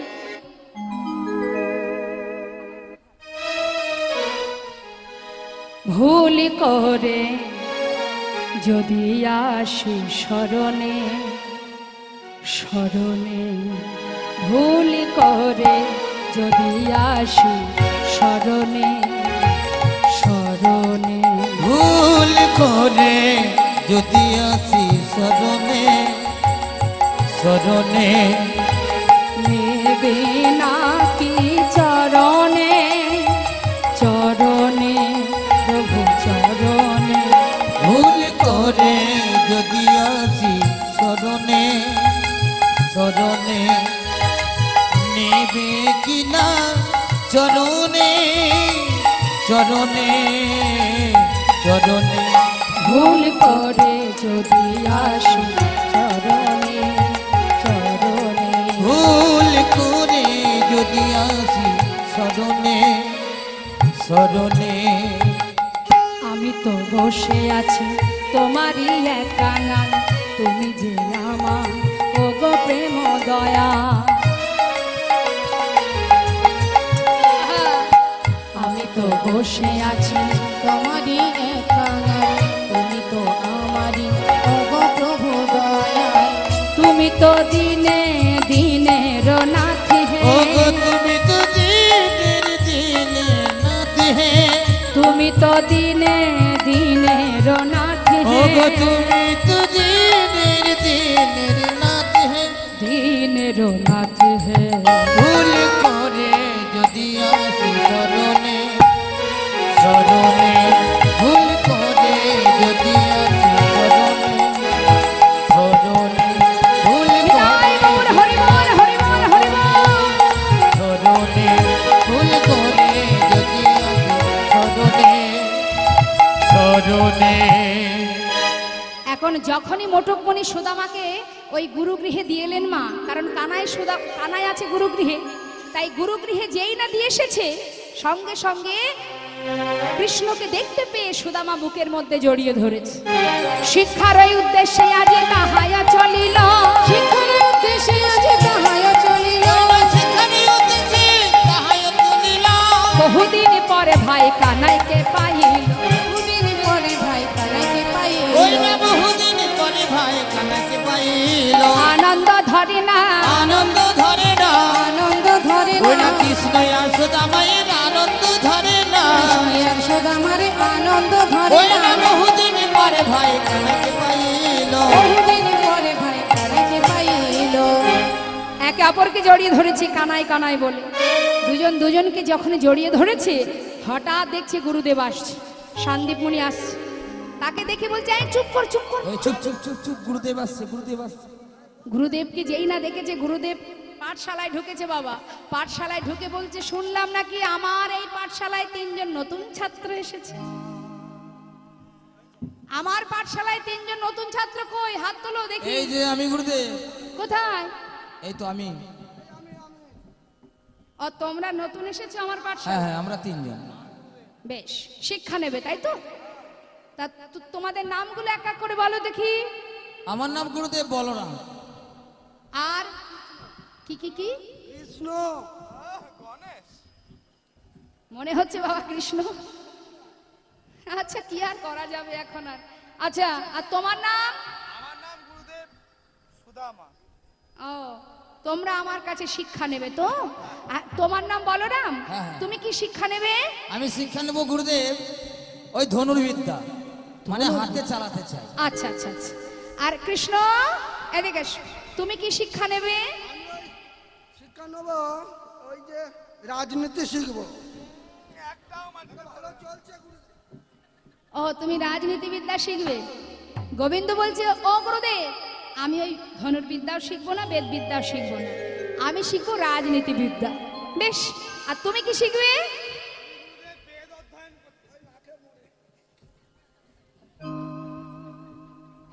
ও তুমি বেদ অধ্যয়ন শিখবে তো? দেখুন বেদ কয় প্রকার মা? 4। হ্যাঁ, এর আবার দুটো করে ভাগ আছে, ঋক, সাম, যজু, অথর্ব। আর দুটো করে ভাগ আছে প্রত্যেকটা বেদ। কি কি? কর্মকাণ্ড, জ্ঞানকাণ্ড। কর্মকাণ্ড যেটা যজ্ঞ করবার সময় আমরা যে বেদ অধ্যয়ন করি, আর জ্ঞানকাণ্ড পরমেশ্বর ঈশ্বর ভগবানকে পাবার জন্য যে বেদ অধ্যয়ন করতে হয়, যে বেদ অধ্যয়ন করতে হয় সেটা হচ্ছে জ্ঞানকাণ্ড। হ্যাঁ, তা শোনো, তুমি বেদ অধ্যয়ন করবে তো? তাহলে যারা বেদ অধ্যয়ন করে তাদেরকে কি বলে? বলো বলো। হ্যাঁ, বিপ্র। যারা বেদ অধ্যয়ন করে তারা হয় বিপ্র, আর যারা ব্রহ্মত্ব জ্ঞান অর্জন করে তাদের বলা হয় ব্রাহ্মণ। জন্ম জায়তে শূদ্র। জন্ম হবার পর এই জগতে যেই জন্ম নিক, যে কোনেই জন্ম নিক, জন্ম জায়তে সে হয় শূদ্র। তারপরে সংস্কারে না দ্বিজ, অর্থাৎ যখন উপনয়ন হয় তখন হয় সে দ্বিজ। দ্বিজ কাকে বলে? যার দুবার জন্ম হয়। দ্বিজ আর কে আছে? বনের পাখি যারা, হ্যাঁ, তাদেরকে দ্বিজ বলে। তাহলে কি বললেন? বললেন জন্ম জায়তে শূদ্র আর সংস্কারে না দ্বিজ। তারপরে বেদ পাঠের ভবেদ বিপ্র, মানে যারা বেদ পাঠ করে তাদের বলা হয় বিপ্র। আর ব্রহ্ম জানন্তি ব্রাহ্মণ। অত সস্তা নয় মা ব্রাহ্মণ হওয়া। ব্রাহ্মণদের 9টা গুণ থাকতে হবে। দেখবেন বাবা, ওই ব্রাহ্মণদের গায়ে যে পইতে থাকে না মা, তাতে 9টা সুতো থাকে। এই 9টা সুতো মানে 9টা গুণ তার মধ্যে থাকতে হবে। সম, দম, তপ, শৌচ, ক্ষান্তি, আর্যবদ, জ্ঞান, বিশেষ জ্ঞান, আস্তিকা। এই 9টা গুণ। সম মানে শান্ত ভাব। ব্রাহ্মণের স্বভাব কি হবে? শান্ত প্রকৃতি। দম মানে দমন করবার ক্ষমতা, ইন্দ্র দমন করতে হবে। তপ মানে তপস্যা করবার শক্তি দরকার ব্রাহ্মণের। শৌচ মানে পবিত্রতা, ওপরে নয় ভিতরে পবিত্র করতে হবে। আর বলেন ক্ষান্তি মানে? ক্ষান্তি মানে ক্ষমা করা, সবাইকে ক্ষমা দৃষ্টিতে দেখা। অভিশাপ দেওয়া কাজ নয় ব্রাহ্মণের। আর কি বললেন? বললেন আর্যবৎ মানে সরলতা। আর জ্ঞান মানে যারা ব্রাহ্মণ হয় বাবা, তাদের তো অনেক শাস্ত্র অধ্যয়ন করতে হয়, অনেক বেদ অধ্যয়ন করতে হয়, সেই জন্য তাদের শিক্ষার প্রয়োজন। আর শিক্ষা অর্জন না করলে কিন্তু বেদ অধ্যয়ন করতে পারবে না। তাই জ্ঞানের প্রয়োজন। আর জ্ঞান যদি না থাকে বিশেষ জ্ঞানের অধিকারী হতে পারবে না। আস্তিকাম মানে একনিষ্ঠ ভগবানের চরণে ভক্তি প্রয়োজন। তাই গৌর হরি বল হরি। এখন গুরুদেব তো শিক্ষা দিচ্ছে মা, পাঠশালায় সবাইকে শিক্ষা দিচ্ছে। হঠাৎ গুরুমা 2 জনকে বনে পাঠিয়ে দিলেন। কাকে? সুদামাকে আর কানাইকে। গুরুমা বলছে শোনো, এই সুদামা এদিকে আয়, শোন ওই ঘরে কাঠ ফুরিয়ে গেছে বাবা, যা বন থেকে কিছু কাঠ কুড়িয়ে নিয়ে আয়, কিন্তু সঙ্গে কানাইকে নিয়ে যা, কারণ তুই তো একা একা পারবি না, কানাইকে নিয়ে যা। আর কিছু ভিজে ছোলা তোর আঁচলে বেঁধে দিলাম, খিদে পেলে 2 জনে ভাগ করে খাবি, কেমন? যা। এখন 2 ভাইকে যেই পাঠিয়েছে, সুদামার আনন্দ ধরছে না মা, কানাইকে নিয়ে যাচ্ছে তো বনে, তাই আনন্দে কি করছে? মনের আনন্দে ভাই কানাইকে জড়িয়ে ধরে যাচ্ছে। কৃষ্ণ আর সুদামারে পাঠাইল বনে, কৃষ্ণ আর সুদামারে পাঠাইল বনে, কৃষ্ণ আর সুদামারে পাঠাইল বনে, কৃষ্ণ আর সুদামারে পাঠাইল বনে। কাটা নিতে চলে তারাই আনন্দিত মোহনে, কাটা নিতে চলে তারাই আনন্দিত মনে। আনন্দ ধরে না, আনন্দ ধরে না, আনন্দ ধরে না, আনন্দ ধরে না, কৃষ্ণ আর সুদামায়ের আনন্দ ধরে না, কৃষ্ণ আর সুদামারে আনন্দ ধরে না। কাটা নিতে চলে তারাই আনন্দিত মনে, চলে তারা আনন্দিত মনে। যেই না বনে গেল কাঠ কুড়াতে, হলো কি? হেন কাইলে হইল তাহা ঝড়ে ভয়ঙ্কর, ঝড় ভয়ঙ্কর, চারিদিকে ভরিল ঘন অন্ধকার, চারিদিকে ভরিল ঘন অন্ধকার। যেই না চারিদিকে অন্ধকার, প্রচন্ড দুর্যোগ, ঝড় হচ্ছে, বৃষ্টি হচ্ছে, দুজন দুজনকে হারিয়ে ফেলেছে মা। চিৎকার করে ডাকছে সুদামা, সুদামা, সুদামা। যেই না কানাইকে কাছে পেয়েছে, বুকের মধ্যে জড়িয়ে ধরেছে, জড়িয়ে ধরে বলছে, কানাই আমি তো আছি ভাই, তোর কোনো কষ্ট হবে না, তোর কোনো দুঃখ নেই। এই তো, এই দেখ, যত দুর্যোগ আসুক, যত ঝড় হোক, যাই হোক, আমি যত সময় আছি তোর অঙ্গে এতটুকু আঘাত লাগতে দেবো না ভাই। বড় ভালোবাসে মা, নিজের প্রাণের থেকে বেশি ভালোবাসে সুদামা কানাইকে। বুকের মধ্যে জড়িয়ে ধরে বলছে, ভাই এই আজ আমি তোর সামনে দাঁড়িয়ে বলছি, গাছের একটা ডালও যদি ভেঙে পড়ে আগে আমার গায়ে পড়বে, তারপরে তোর অঙ্গে আঘাত লাগবে। এমন ভাবে জাপটে ধরেছে ভাইকে। কত ভালোবাসে কানাইকে, এমন ভালোবাসা কয়জনা বাসতে পারে মা। আহা, ঝড় বৃষ্টি হতে হতে ঝড় থেমে গেল, বৃষ্টি বন্ধ হয় না। দুই ভাই বসে আছে একটা গাছের ডালে, কৃষ্ণ নিচে, ওপরে সুদামা। বসে থাকতে থাকতে বাবা সুদামার প্রচন্ড খিদে পেয়ে গেল, তাই গুরুমার দেওয়া ছোলাটা যখন খেতে যাবে হঠাৎ মনে পড়ে গেল, তাই মা যে বলেছিল কানাইকে দিয়ে খেতে, এখন আমি করব কি? কানাই তো নিচে, দেবো কি করে? চিন্তা করছি এক কাজ করি, এখন আমি খাই, ওর জন্য কিছু রেখে দেব, আমি নিচে নেমে ওকে দেব। এই ভেবে একটা দুটো করে খাচ্ছে, আর দুটো একটা করে নিচে পড়ে যাচ্ছে, কারণ জলে ভিজে গেছে তো মা, ঠক ঠক করে কাঁপছে, কয়েকটা করে ছোলা নিচে পড়ে যাচ্ছে। আর যখন পড়ছে একেবারে কানাই যে ডালে বসে আছে তার চোখের সামনে দিয়ে। খেতে খেতে প্রায় সবই ফুরিয়ে যায় মা। হঠাৎ কানাই মনে মনে চিন্তা করছে, সুদামা তুই ছোলা খাচ্ছিস ভাই, আমাকে তো দিলি না। তাই চতুরের শিরোমণি কৃষ্ণ বলছে, বন্ধু গুরুমা যে ছোলা পাঠিয়েছিল আছে তো? আমার কিন্তু খুব খিদে পেয়েছে ভাই, আমার জন্য একটু রেখে দিস। সুদামা বলছে, জানিস কানাই কি করবে মা? দেখছে আর একটা ছোলাও নেই, একটা ছোলাও নেই, একটা দুটো করে খাচ্ছে, আর একটা করে তো পড়ে যাচ্ছে। যখন তাকিয়ে দেখেছে আর নেই, এবার কানাইকে বলবে কি? তাই মিথ্যা কথা বলেছিল। কি? আরে বন্ধু জানিস তো ওই কাঠ কুড়াতে কুড়াতে না ছোলাগুলো যে কখন পড়ে গেছে আমি নিজেই জানি না। যেই না বলেছে সঙ্গে সঙ্গে গোবিন্দ বললেন, বন্ধু তুই মিথ্যা কথা বললি আমায়।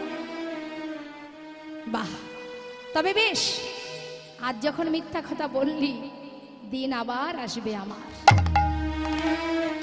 সেই দিন ঝড় বৃষ্টি বন্ধ হবার পর দুই ভাই চলে এলো গুরুগৃহে। ঠিক তার পরের দিন কানাই ডাকছে, বন্ধু এদিকে আয়। আরে শোন, তুই আমাকে কতটা ভালোবাসিস? সুদামা বলছে, আমি তোকে অনেক ভালোবাসি।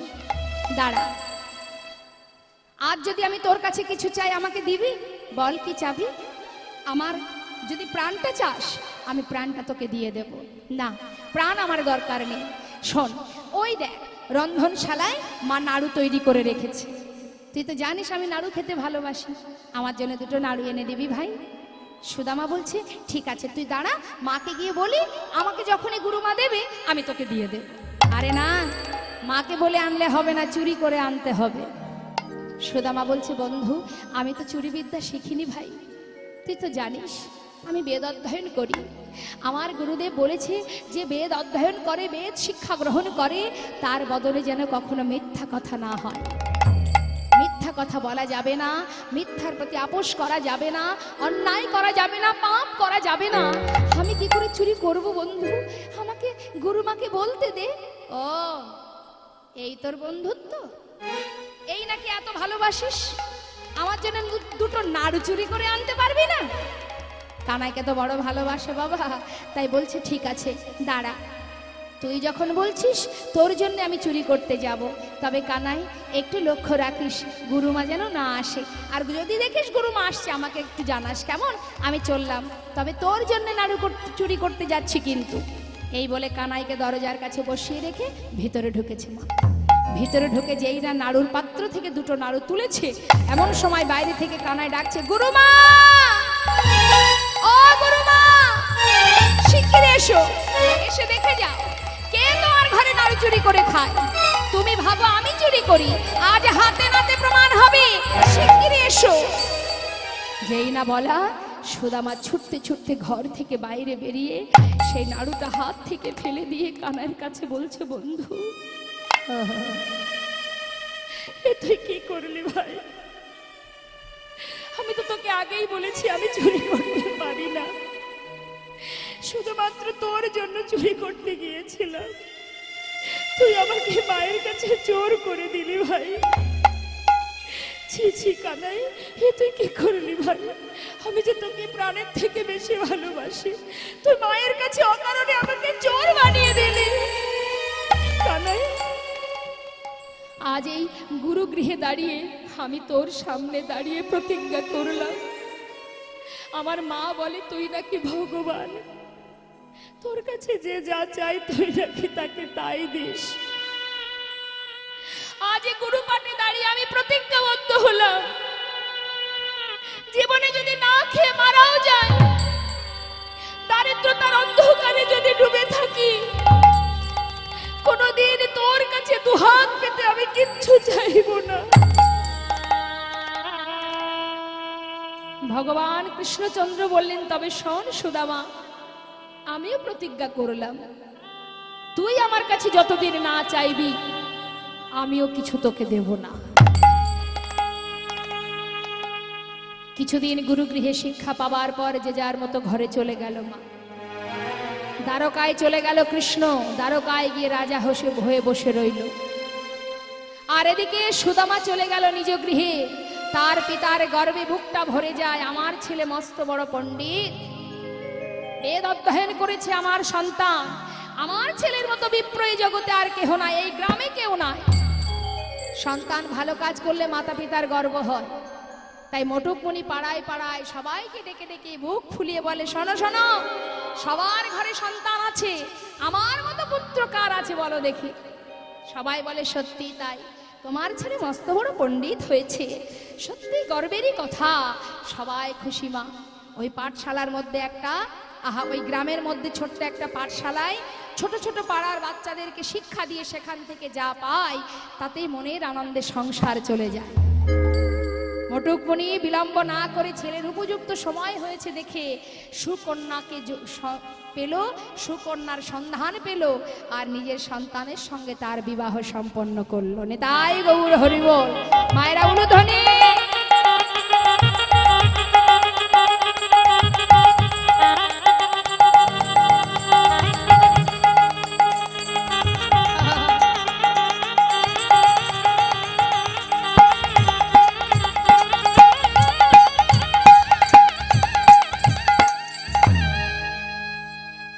কত আনন্দ, মহা আনন্দে সংসারে জীবন যাপন চলে মা। কিন্তু ভগবান সুদামার সমস্ত সুখ একটু একটু করে কেড়ে নিতে আরম্ভ করলো। কেন করলো? ভগবান তাকেই বেশি সাজা দেন মা, যাকে তিনি বড় ভালোবাসেন। মহাজন বললেন, প্রভু নিজেই বললেন, যে করি আমার আশ আমি তার করি সর্বনাশ, তথাপিও যে না ছাড়ে আমার পাশ আমি হই তার দাসের অনুদাস। হরিবল হরিবল। দাসের অনুদাস। যে আমাকে ভালোবাসে আমি তো তার সর্বনাশ করি। যদি বলি কোন সর্বনাশ বাবা, কোন সর্বনাশ মা? এই সংসার জীবনে আসতে, সংসার জীবনে যে মায়ামোহে আমরা ডুবে আছি মা, এই মায়াকে একটু একটু করে তিনি কাটিয়ে নেন। কারণ মায়া না কাটালে তো আপনি কৃষ্ণ ভক্ত হতে পারবেন না। এই মায়া আপনাকে পিছন দিক থেকে টান দেবে। তাই ভগবানের কাজ কি, যে ভক্ত আমার কাছে আসে, হরিবোল। বৃন্দাবনে মা যশোমতী তিনি যাচ্ছেন দীপাবলির দিনে প্রদীপ ভাসাতে জলে। এখন দুষ্টু গোপাল মায়ের সঙ্গে যমুনার ধারে গেছে। মা যখন প্রদীপ জলে দিচ্ছে, গোপাল ধীরে ধীরে বেশ কিছুটা দূরে গিয়ে জলে নেমেছে। নেমে কি করছে মা, যে প্রদীপগুলো তার দিকে আসছে সেগুলো তুলে তুলে তীরে রাখছে। এখন মা হঠাৎ দেখছে যে ছেলে সমস্ত প্রদীপগুলো তুলে, মানে তার কাছে যেগুলো যাচ্ছে সেগুলো তুলে তীরে রাখছে। মা চিৎকার করে বলছে, গোপাল, এই গোপাল, বলে প্রদীপগুলো তীরে কেন রাখছিস বাবা, জলে ভাসিয়ে দে। তখন গোপাল দূর থেকে বলছে, মা, যে আমার কাছে আসতে চাই আমি তো তাকে কোলে তুলে নেব, আর যে ভেসে যাচ্ছে, দেখো, যে প্রদীপগুলো ভেসে যাচ্ছে তার মানে যারা ভেসে যাচ্ছে তাদেরকে তো আমি ধরছি না মা, তারা ভেসে যা, কিন্তু যারা আমার কাছে আসছে আমি তো তাদের বুকে তুলে নেবই নেব। তাই গৌর হরিব। তাই ভগবান তাদেরই সাজা দেন যে জন প্রভুকে বড় ভালোবাসে। মনে করুন একটা সুন্দর ছোট্ট দৃষ্টান্ত দিই মা, সুন্দর কথা, আমাদের সামাজিক দৃষ্টান্ত। আপনার বাড়ির সামনে যদি ছোট ছোট বাচ্চারা খেলা করে, তার মধ্যে যদি আপনার বাচ্চা থাকে মা, আপনি মনের খুশিতে, মানে বাচ্চাদের খেলা দেখে যদি কোনো খাবার দোকান থেকে কেনেন, সেটাকে আপনার নিজের বাচ্চাকে শুধু দেবেন না সবাইকে দেবেন? সবাইকে দেবেন। এবার মনে করুন সেই বাচ্চাদের মধ্যে গন্ডগোল বেঁধে গেছে, মারামারি হচ্ছে, তা সবার আগে আপনি কি সবাইকে আগে ধরবেন না নিজের সন্তানকে ধরবেন? কাকে আগে ধরবেন? নিজের ছেলেকে। তো নিজের ছেলের হাতটা ধরে প্রয়োজনে তাকে শাসন করবার জন্য হয়তো আপনি একটা চড় বসিয়ে দিলেন। কেন দিলেন? যে দ্বিতীয়বার যেন এই ভুল আর না হয়। হ্যাঁ, তাহলে ভগবান তাকেই সাজা দেন যাকে সে নিজের করে ভালোবাসে, আর তাকেই সাজা দিয়ে বোঝান যে দ্বিতীয়বার যেন এই ভুল আর না করিস। তাই গৌর হরিবোল হরিবোল। তাই আজ দেখুন কত সুন্দর মা, যেই না সুন্দর সংসারে জীবন যাপন করছে, হঠাৎ গোবিন্দ আমার, কিন্তু বিষয় কি জানেন মা, সুদামা যাই করুক আর তাই করুক, ওই কৃষ্ণকে তো সে বড় ভালোবাসে, মুখে কৃষ্ণ কৃষ্ণ কৃষ্ণ ছাড়া সে আর কিছু জানে না। তাই কি করলেন, ভগবান সুদামাকে পরীক্ষা করছে, দেখি বন্ধু হাজারো কষ্ট পেয়ে সে আমাকে কথা দিয়েছে কখনো কিছু চাইবে না, আমিও পরীক্ষা করে দেখতে চাই যে ও আমার কাছে কিছু চায় কিনা। তাই একটা একটা করে তার সব কিছু কেড়ে নিচ্ছে। প্রথমে কেড়ে নিল মাতা পিতাকে, মাতা পিতা বিয়োগ হয়ে গেল। যেই না মাতা পিতা চলে গেল, ওই পাঠশালায় শিক্ষা দিয়ে যা করি পায় তাতে বাবা সংসার চলে যায়। ছোট ছোট সন্তানদের নিয়ে সংসারে জীবন যাপন করে, কিন্তু কিছুদিনের মধ্যে ওই পাঠশালাটাও বন্ধ হয়ে গেল। যেই না পাঠশালা বন্ধ হয়ে গেল, মা ভিক্ষার ঝুলি কাঁধে নিয়ে দাঁড়ে দাঁড়ে ভিক্ষা করতে আরম্ভ করে। কি করবেন, উপায় কি? সন্তানদের নিয়ে, নিজের স্ত্রীকে নিয়ে, পিতৃ সম্পদ বলতে যা কিছু ছিল একটু একটু করে সব কিছু ভগবান কেড়ে নিলেন। আর যখন কেড়ে নিলেন, সর্বহারা হয়ে গাছতলা সার হয়ে গেল। আহা, এবারই তো এলো সেই কঠিন পরীক্ষা মা। যার সঙ্গে বিবাহ হলো সেই সুদামার স্ত্রী, যিনি, যার নাম সুশীলা, ধনী পরিবারের কন্যা, কিন্তু তার মনের বাসনা ছিল এমন স্বামীর সংসার প্রভু তুমি আমায় দেবে, তার অর্থ না থাকলেও দুঃখ নেই, কিন্তু সে যেন সত্যবাদী হয়। আর পেয়ে গেছেও তাই। আহা, নিজের সন্তানদের অঙ্গে কোনো বসন নেই, সুশীলার অঙ্গে একটা মাত্র শাড়ি, তার সমস্ত জায়গায় ছেঁড়া, কোনোভাবে ভিক্ষা করে দিন কাটে। কিন্তু রোজ রোজ ভিক্ষা কে দেবে মা? কেউ যেদিন ভিক্ষা পায় সেদিন খায়, যেদিন পায় না সেদিন মুখে কৃষ্ণ কৃষ্ণ বলতে বলতেই রাত্রি অতিবাহিত করে।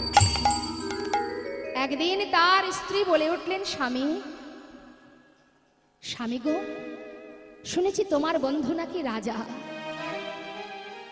দ্বারকার রাজা, আবার এও শুনেছি সে নাকি ভগবান। স্বামী যাও না, অন্তত তার কাছ থেকে কিছু চেয়ে নিয়ে এসো।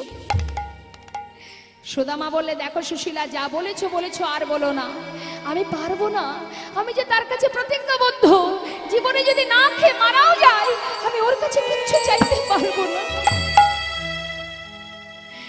সুশীলা তো বুদ্ধিমতী ভক্তিমতী মা, তাই বলছে, স্বামী ঠিক আছে, তোমাকে চাইতে হবে না।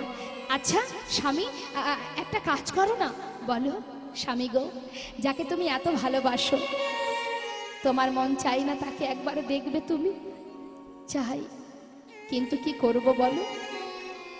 আমি যে তাকে দেখতে যাব, এত বছর পর যে যাব, আমি খালি হাতে কি করে যাব সুশীলা? পারবে আমার জন্য কিছু জোগাড় করে দিতে? বলো পারবে সুশীলা? তবে যাই আমি আমার বন্ধুকে একবার দেখে আসি।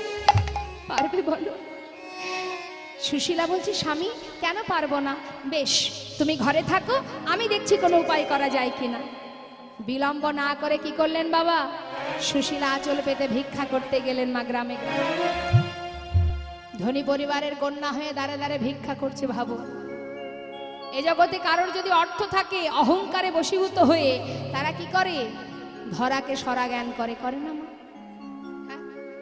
অর্থ থাকলে অহংকারে বশীভূত হয়ে যায়, কিন্তু দেখুন যারা প্রকৃত ভক্ত হয় তাদের মধ্যে এইটা থাকে না, অহংবোধটা থাকে না। আজ সুশীলা আঁচল পেতে ভিক্ষা করছে দাঁড়ে দাঁড়ে। কার জন্য? গোবিন্দের জন্য। আমায় ভিক্ষা দাও গো নগরবাসী, ভিক্ষা দাও আমায়। তোমরা ভিক্ষা দাও গো নগরবাসী, বসুন বসুন বসুন, দাও আমায়। এখন এখন আসবে, তোমরা আসরটা ভেঙে যাবে পরে ভিক্ষা শেষে। দাও গো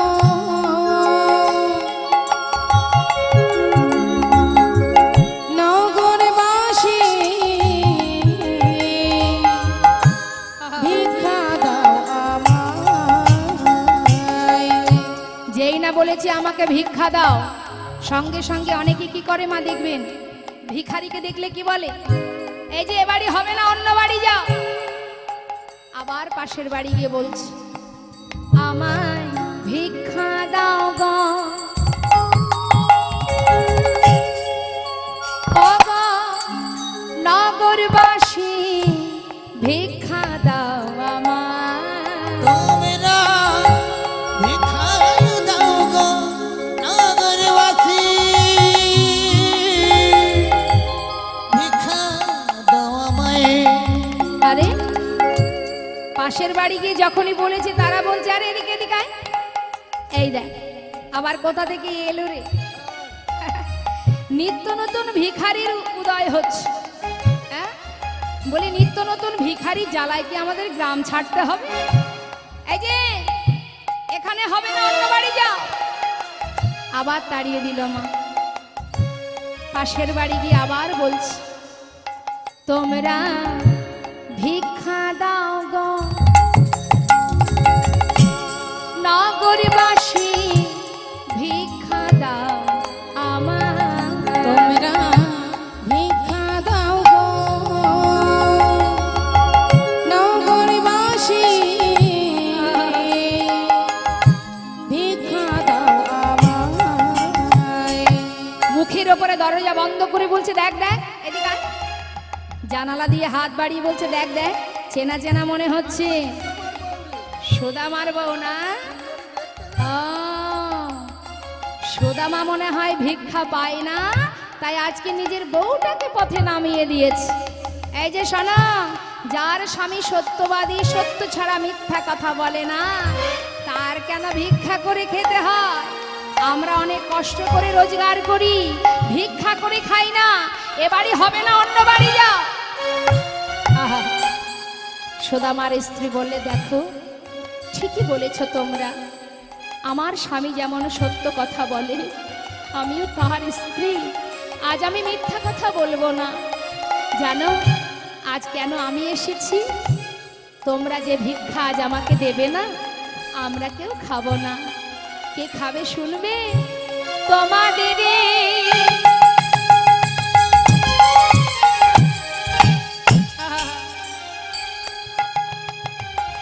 ওগো তোমাদের এই ভিক্ষার দ্রব্য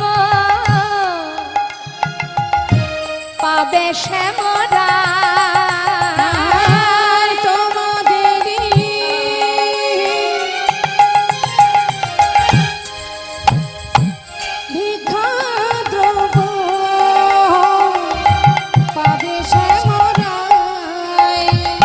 ভিক্ষা দাও আমার, তোমরা ভিক্ষা দাও গো নগরবাসী, ভিক্ষা দাও আমায়। তোমরা ভিক্ষা দাও আমায়।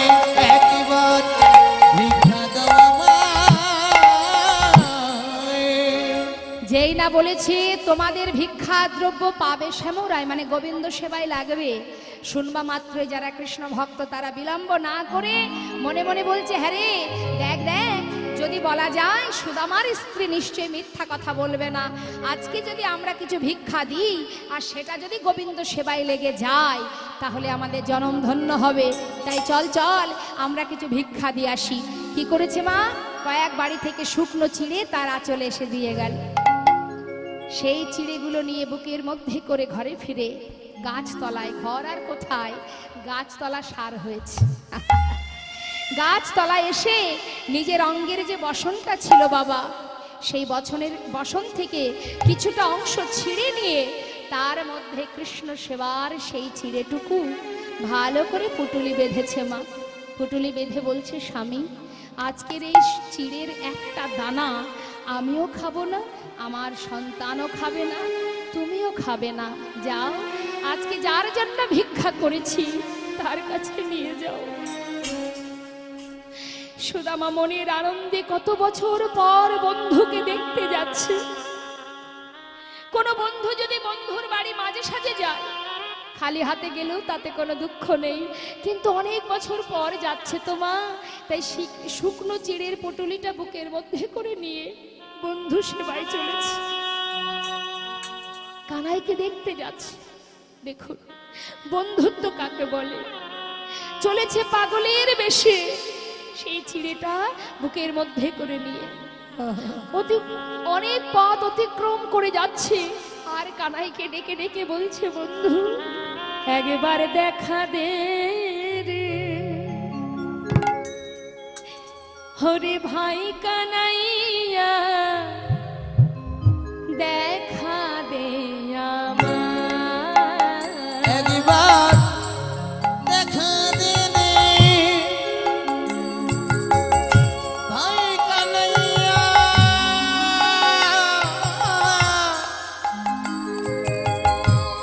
দেখা দে আমায়, একবার দেখা দে রে,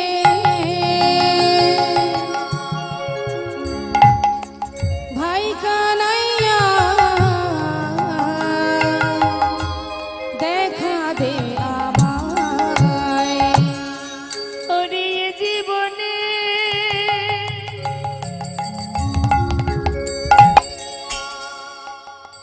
আমি কত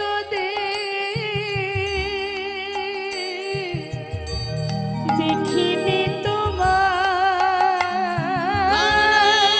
জীবনে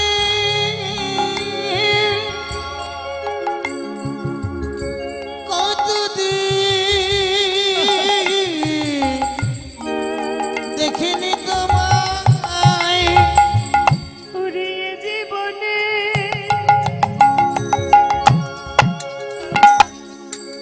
কত দেখিনি তোমার, ওরে এ জীবনে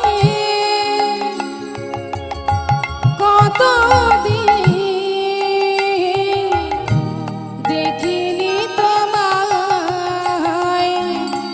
দেখা দে আমার, একবার দেখা দে রে ভাই কানাইয়া, দেখা দে আমায়, একবার দেখা দে আমায়, একবার দেখা দে আমায়। অনেক পথ অতিক্রম করে দ্বারকায় এসে পৌঁছালো মা। দ্বারকার সেই প্রাসাদ দর্শন করে, রাজপ্রাসাদ, সেই প্রাসাদ দেখে সুদামা তার সর্ব অঙ্গে নোংরা দুর্গন্ধ, একেবারে পাগলের বেশ মা। দূর থেকে সেই রাজপ্রাসাদ দেখছে।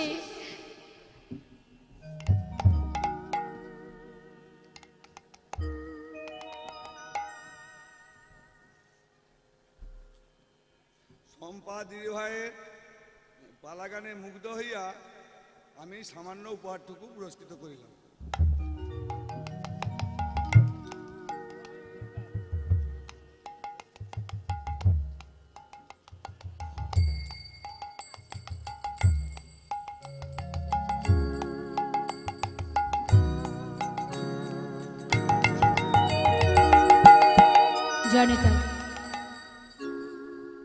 হরে কৃষ্ণ। সকল ভক্তচরণে আমার নিবেদন, শুধুমাত্র আপনারা যে কৃষ্ণ নাম শ্রবণ করে যে অর্থ দান করছেন, সেই সঙ্গে আপনাদের মতো সাধুগুরু বৈষ্ণবের চরণে আমার নিবেদন, সকলে আশীর্বাদ করবেন। দুহাত আমার মস্তকে দিয়ে প্রাণ ভরে আশীর্বাদ করবেন, যেন ভগবানের নাম বদনে গাইতে পারি, তাকে ভালোবাসতে পারি, তার চরণ সার করে থাকতে পারি, আপনাদের মতো ভক্ত চরণ ধুলি জীবনের শেষ দিন পর্যন্ত লাভ করতে পারি। নেতাই গৌর হরিবোল, হরিবোল গৌর হরিবোল। ক্ষমা আজ সুদামা সে কিনা কৃষ্ণের সেই রাজপ্রাসাদ দেখে মনে মনে ভাবছে, বন্ধু তুই তো এত বড় রাজা, এই রাজ্যের দ্বারকার রাজা, তুই তো রাজহালে থাকিস, রাজ পোশাক অঙ্গে পরিধান করিস, রাজভোগ সেবা করিস, কিন্তু সেই শিশুকালের বন্ধু আমি, আমার কথা কি তোর মনে আছে? মনে থাকার কি কথা? আমার মতো একজন ভিখারি, একজন কাঙাল, আমার কথা কি তোর মনে আছে? কিন্তু বাবা, গোবিন্দ যদি সব আমাদের কথা ভুলে যাবে, আমরা তো তারই সন্তান, সন্তানের কথা কি পিতা ভুলে যায় মা? আজ এই গোবিন্দ সে তো রাজা হয়ে বসে আছে, আর সুদামা ধীরে ধীরে দ্বারে গিয়ে পৌঁছালেন। দ্বারে গিয়ে পৌঁছালেন, পৌঁছে জিজ্ঞাসা করছে, এই দ্বারে, এই যে রাজপ্রাসাদ দেখছি, এই রাজ্যের রাজা কে রে? বলতে পারিস এখানে কি আমার কানাই আছে? दारी गौन बोले उठ लो, कौन हो तुम, कहां से आए हो, तुम्हारा नाम क्या है? दारी बोल आहा सुदामा बोलছে দেখ আমাকে চিনবি না, আমি অনেক দূর থেকে আসছি, জানিস তো তোদের যে রাজা সে হলো আমার বন্ধু, শুধু এইটুকু বল ওখানে কি কানাই আছে? दारी बोलছে देखो इधर कोई कानाई मानाई नहीं है, ये जो राजा है ना उसका नाम है कृष्ण। कृष्ण कृष्ण अरे এই দাঁড়ি বলি যে কৃষ্ণ সেই তো কানাই। দাঁড়ি আমাকে পথ ছেড়ে দে, আমি ভিতরে যাই। দাঁড়ি বলছে কাঙাল ভিখারি দিন দুঃখী দরিদ্র সে কিনা আমাদের রাজার বন্ধু। বারবার ভিতরে ঢুকতে যায় আর তার হাত ধরে বাইরে বের করে দেয়। লীলার পাশে দাঁড়িয়ে মহাজন বললেন, ওরে দাঁড়ি তুই জানিস না শিশুকালের বন্ধু যে সে। देखो देखो ये गरीबी का हाल, कृष्ण के द्वार पे बेसिवासी लेके आया हूं। शिशुकालेर बंधु बचपन की यार है मेरा शान, यही सोच के आस करके आया हूँ। अरे द्वारपालो कन्हैया से कह दो, अरे द्वारपालो कन्हैया से कह दो कि द्वार पे सुदामा करीब आ गया, किधर पे सुदामा करीब आ गया है। अरे द्वारपालो कन्हैया से कह दो, अरे द्वारपालो कन्हैया से कह दो किधर पे सुदामा करीब आ गया है। किधर पे অর্থাৎ আপনার যত গুণ থাকুক আমার যত গুণই থাকুক, আপনার আমার গুণের কথা শুনলে কারো হৃদয়ে বিশুদ্ধ প্রেমের উদয় হবে না মা। আমার আপনার কথা বাদ দিলাম, যত রাজাই হোক মন্ত্রী হোক যেই হোক, কারোর কথা শুনলে আমাদের হৃদয়ে বিশুদ্ধ প্রেমের উদয় হবে না। তাহলে এমন শেখ যেজন যার কথা শুনলে, কে সেই ব্যক্তি যার কথা শুনলে এহ জগতে প্রত্যেকটা জীবের মধ্যে বিশুদ্ধ প্রেমের উদয় হয়? কে সেজন যার কথা শুনলে ঘর ছেড়ে জীবে পথের পাগল হয়? যার কথা শুনলে হৃদয় মাঝে বিশুদ্ধ প্রেমের উদয় হয়, সেটা হলো কীর্তন। আর সংকীর্তন কোনটি? মহামন্ত্র হরিনাম, যে নাম 16 নাম 32 অক্ষর। এই 16 নাম 32 অক্ষর হলো মহামন্ত্র, আর এটাকে বলা হয় সংকীর্তন। আমার মহাপ্রভুকে বলা হয় সংকীর্তনই কপিতর, অর্থাৎ সংকীর্তনের পিতা তিনি। নিতাই গৌর হরিব। তা গৌর সুন্দর তিনি কিন্তু সংকীর্তন প্রচার করেছিল মা, কীর্তন কিন্তু তিনি প্রচার করেননি। কীর্তন প্রচার হয়েছিল সর্বপ্রথম বাংলাদেশে। পদ্মা নদীর ধারে দোল পূর্ণিমা রাত্রে নরোত্তম দাস ঠাকুর মহাশয় তিনি সর্বপ্রথম এই কীর্তন করেছিলেন। সেই কীর্তন আজ দিকে দিকে ছড়িয়ে পড়েছে। মহাজন বললেন, প্রণামাহ কলিযুগ সর্বযুগ সার, হরিনাম সংকীর্তন যাহাতে প্রচার। 4টে যুগের মধ্যে শ্রেষ্ঠ হলো এই কলিযুগ মা। এই কলিযুগকে শ্রেষ্ঠ কেন বললেন না, অন্যান্য যুগে ভগবানকে পাওয়ার জন্য যে কষ্ট, যে সাধন ভজন করতে হতো, কলিতে কোনো কষ্ট করা লাগে না। শুধু যদি কোনো জীব সদ্গুরু চরণ আশ্রয় করে দুটি বাহু তুলে দুফোঁটা নয়ন বাড়ি বরিশন করে আর একটা কাজ করতে হবে, সেটা কি বাবা না, নিজেকে সঁপে দিতে হবে গৌর গোবিন্দ চরণে। নিতাই গৌর হরি। নিজেকে সঁপে দিয়ে আত্মনিবেদন করে যদি দুফোঁটা নয়ন বাড়ি বরিশন করা যায় কলিযুগে, আর কোনো কষ্ট করার নেই, আর কিচ্ছু করতে হয় না। না আছে ধ্যান তপস্যা, না আছে পূজা অর্চনা, না আছে যাগ যজ্ঞ। শাস্ত্র কি বললেন, কৃত্য যদ্ধায়তে বিষ্ণু ত্রেতায় যজ্জতে মোক্ষ দাপরে পরিচর্যং কলৌ তদ্ধৌরি সংকীর্তনা। অর্থাৎ কলিযুগে মধুমাকা হরিনাম, শুধুমাত্র নাম করো। কিন্তু আমাদের অবস্থা কি বাবা, ঘোর কলিযুগে আমরা সবাই জন্ম পেয়েছি এই মায়ার সংসারে আবদ্ধ হয়ে। মহাজন বললেন, কলিঘোর তিমির গোরাশিল জগজন ধর্ম করম রহুদূর। আমরা প্রত্যেকটা জীব কোথা থেকে এসেছি আর কোথায় যাব এটাই আমরা ভুলে গেছি। কেন না, এই ঘোর কলিতে ঘোর মায়া এমন ভাবে আমাদেরকে গ্রাস করেছে, আমরা প্রত্যেকটা জীবই আসল ঠিকানা ভুলে গিয়ে মায়ার দাস হয়ে বসে আছি। আমাদের পরিচয় কি, আমরা এসেছি কোথা থেকে, আবার যখন চলে যাব কোথায় যাব, এটাই আমরা ভুলে গেছি মা। মায়ামোহে ডুবে গিয়ে অনিত্য বস্তুকে নিয়ে আমরা দিন কাটিয়ে চলেছি। কিন্তু সময় তো একদিন চলে যাবেই যাবে। যেদিন সময় চলে যাবে সেদিন কিন্তু হাজার চেষ্টা করলেও আর একবার বদনে হরিবোল বলতে পারবো না। তাহলে হরিবোল কখন বলতে হবে, সময় থাকতে। আজ আছি, 1 মিনিট পরে নাও থাকতে পারি, তাই না? এখন আছি, 1 মিনিট পরে যে আমি থাকবো আমি জানি না। তাহলে আমাদের করণীয়টা কি, যে মুহূর্তে দেহে প্রাণ আছে সেই মুহূর্তেই কৃষ্ণ সেবা করা, গৌর নাম করা, হরিনাম করা, ভগবান কথা শ্রবণ করা, দুটি বাহু তুলে হরিধ্বনি করা। নিতাই গৌর হরি বল হরি। ঘোর কলিহত জীবের কেমন দুরবস্থা, আমাদের কি অবস্থা সেটা তুলে ধরেছেন রাম ভক্ত তুলসী দাস। কি বললেন দেখুন বাবা, কি বললেন মন দিয়ে শুনুন। রাম ভক্ত তুলসী দাস কলম দিলেন রামচরিতে। ত্রেতা যুগে তিনি কলম দিয়েছেন, আর ঘটছে কলিযুগে বাবা।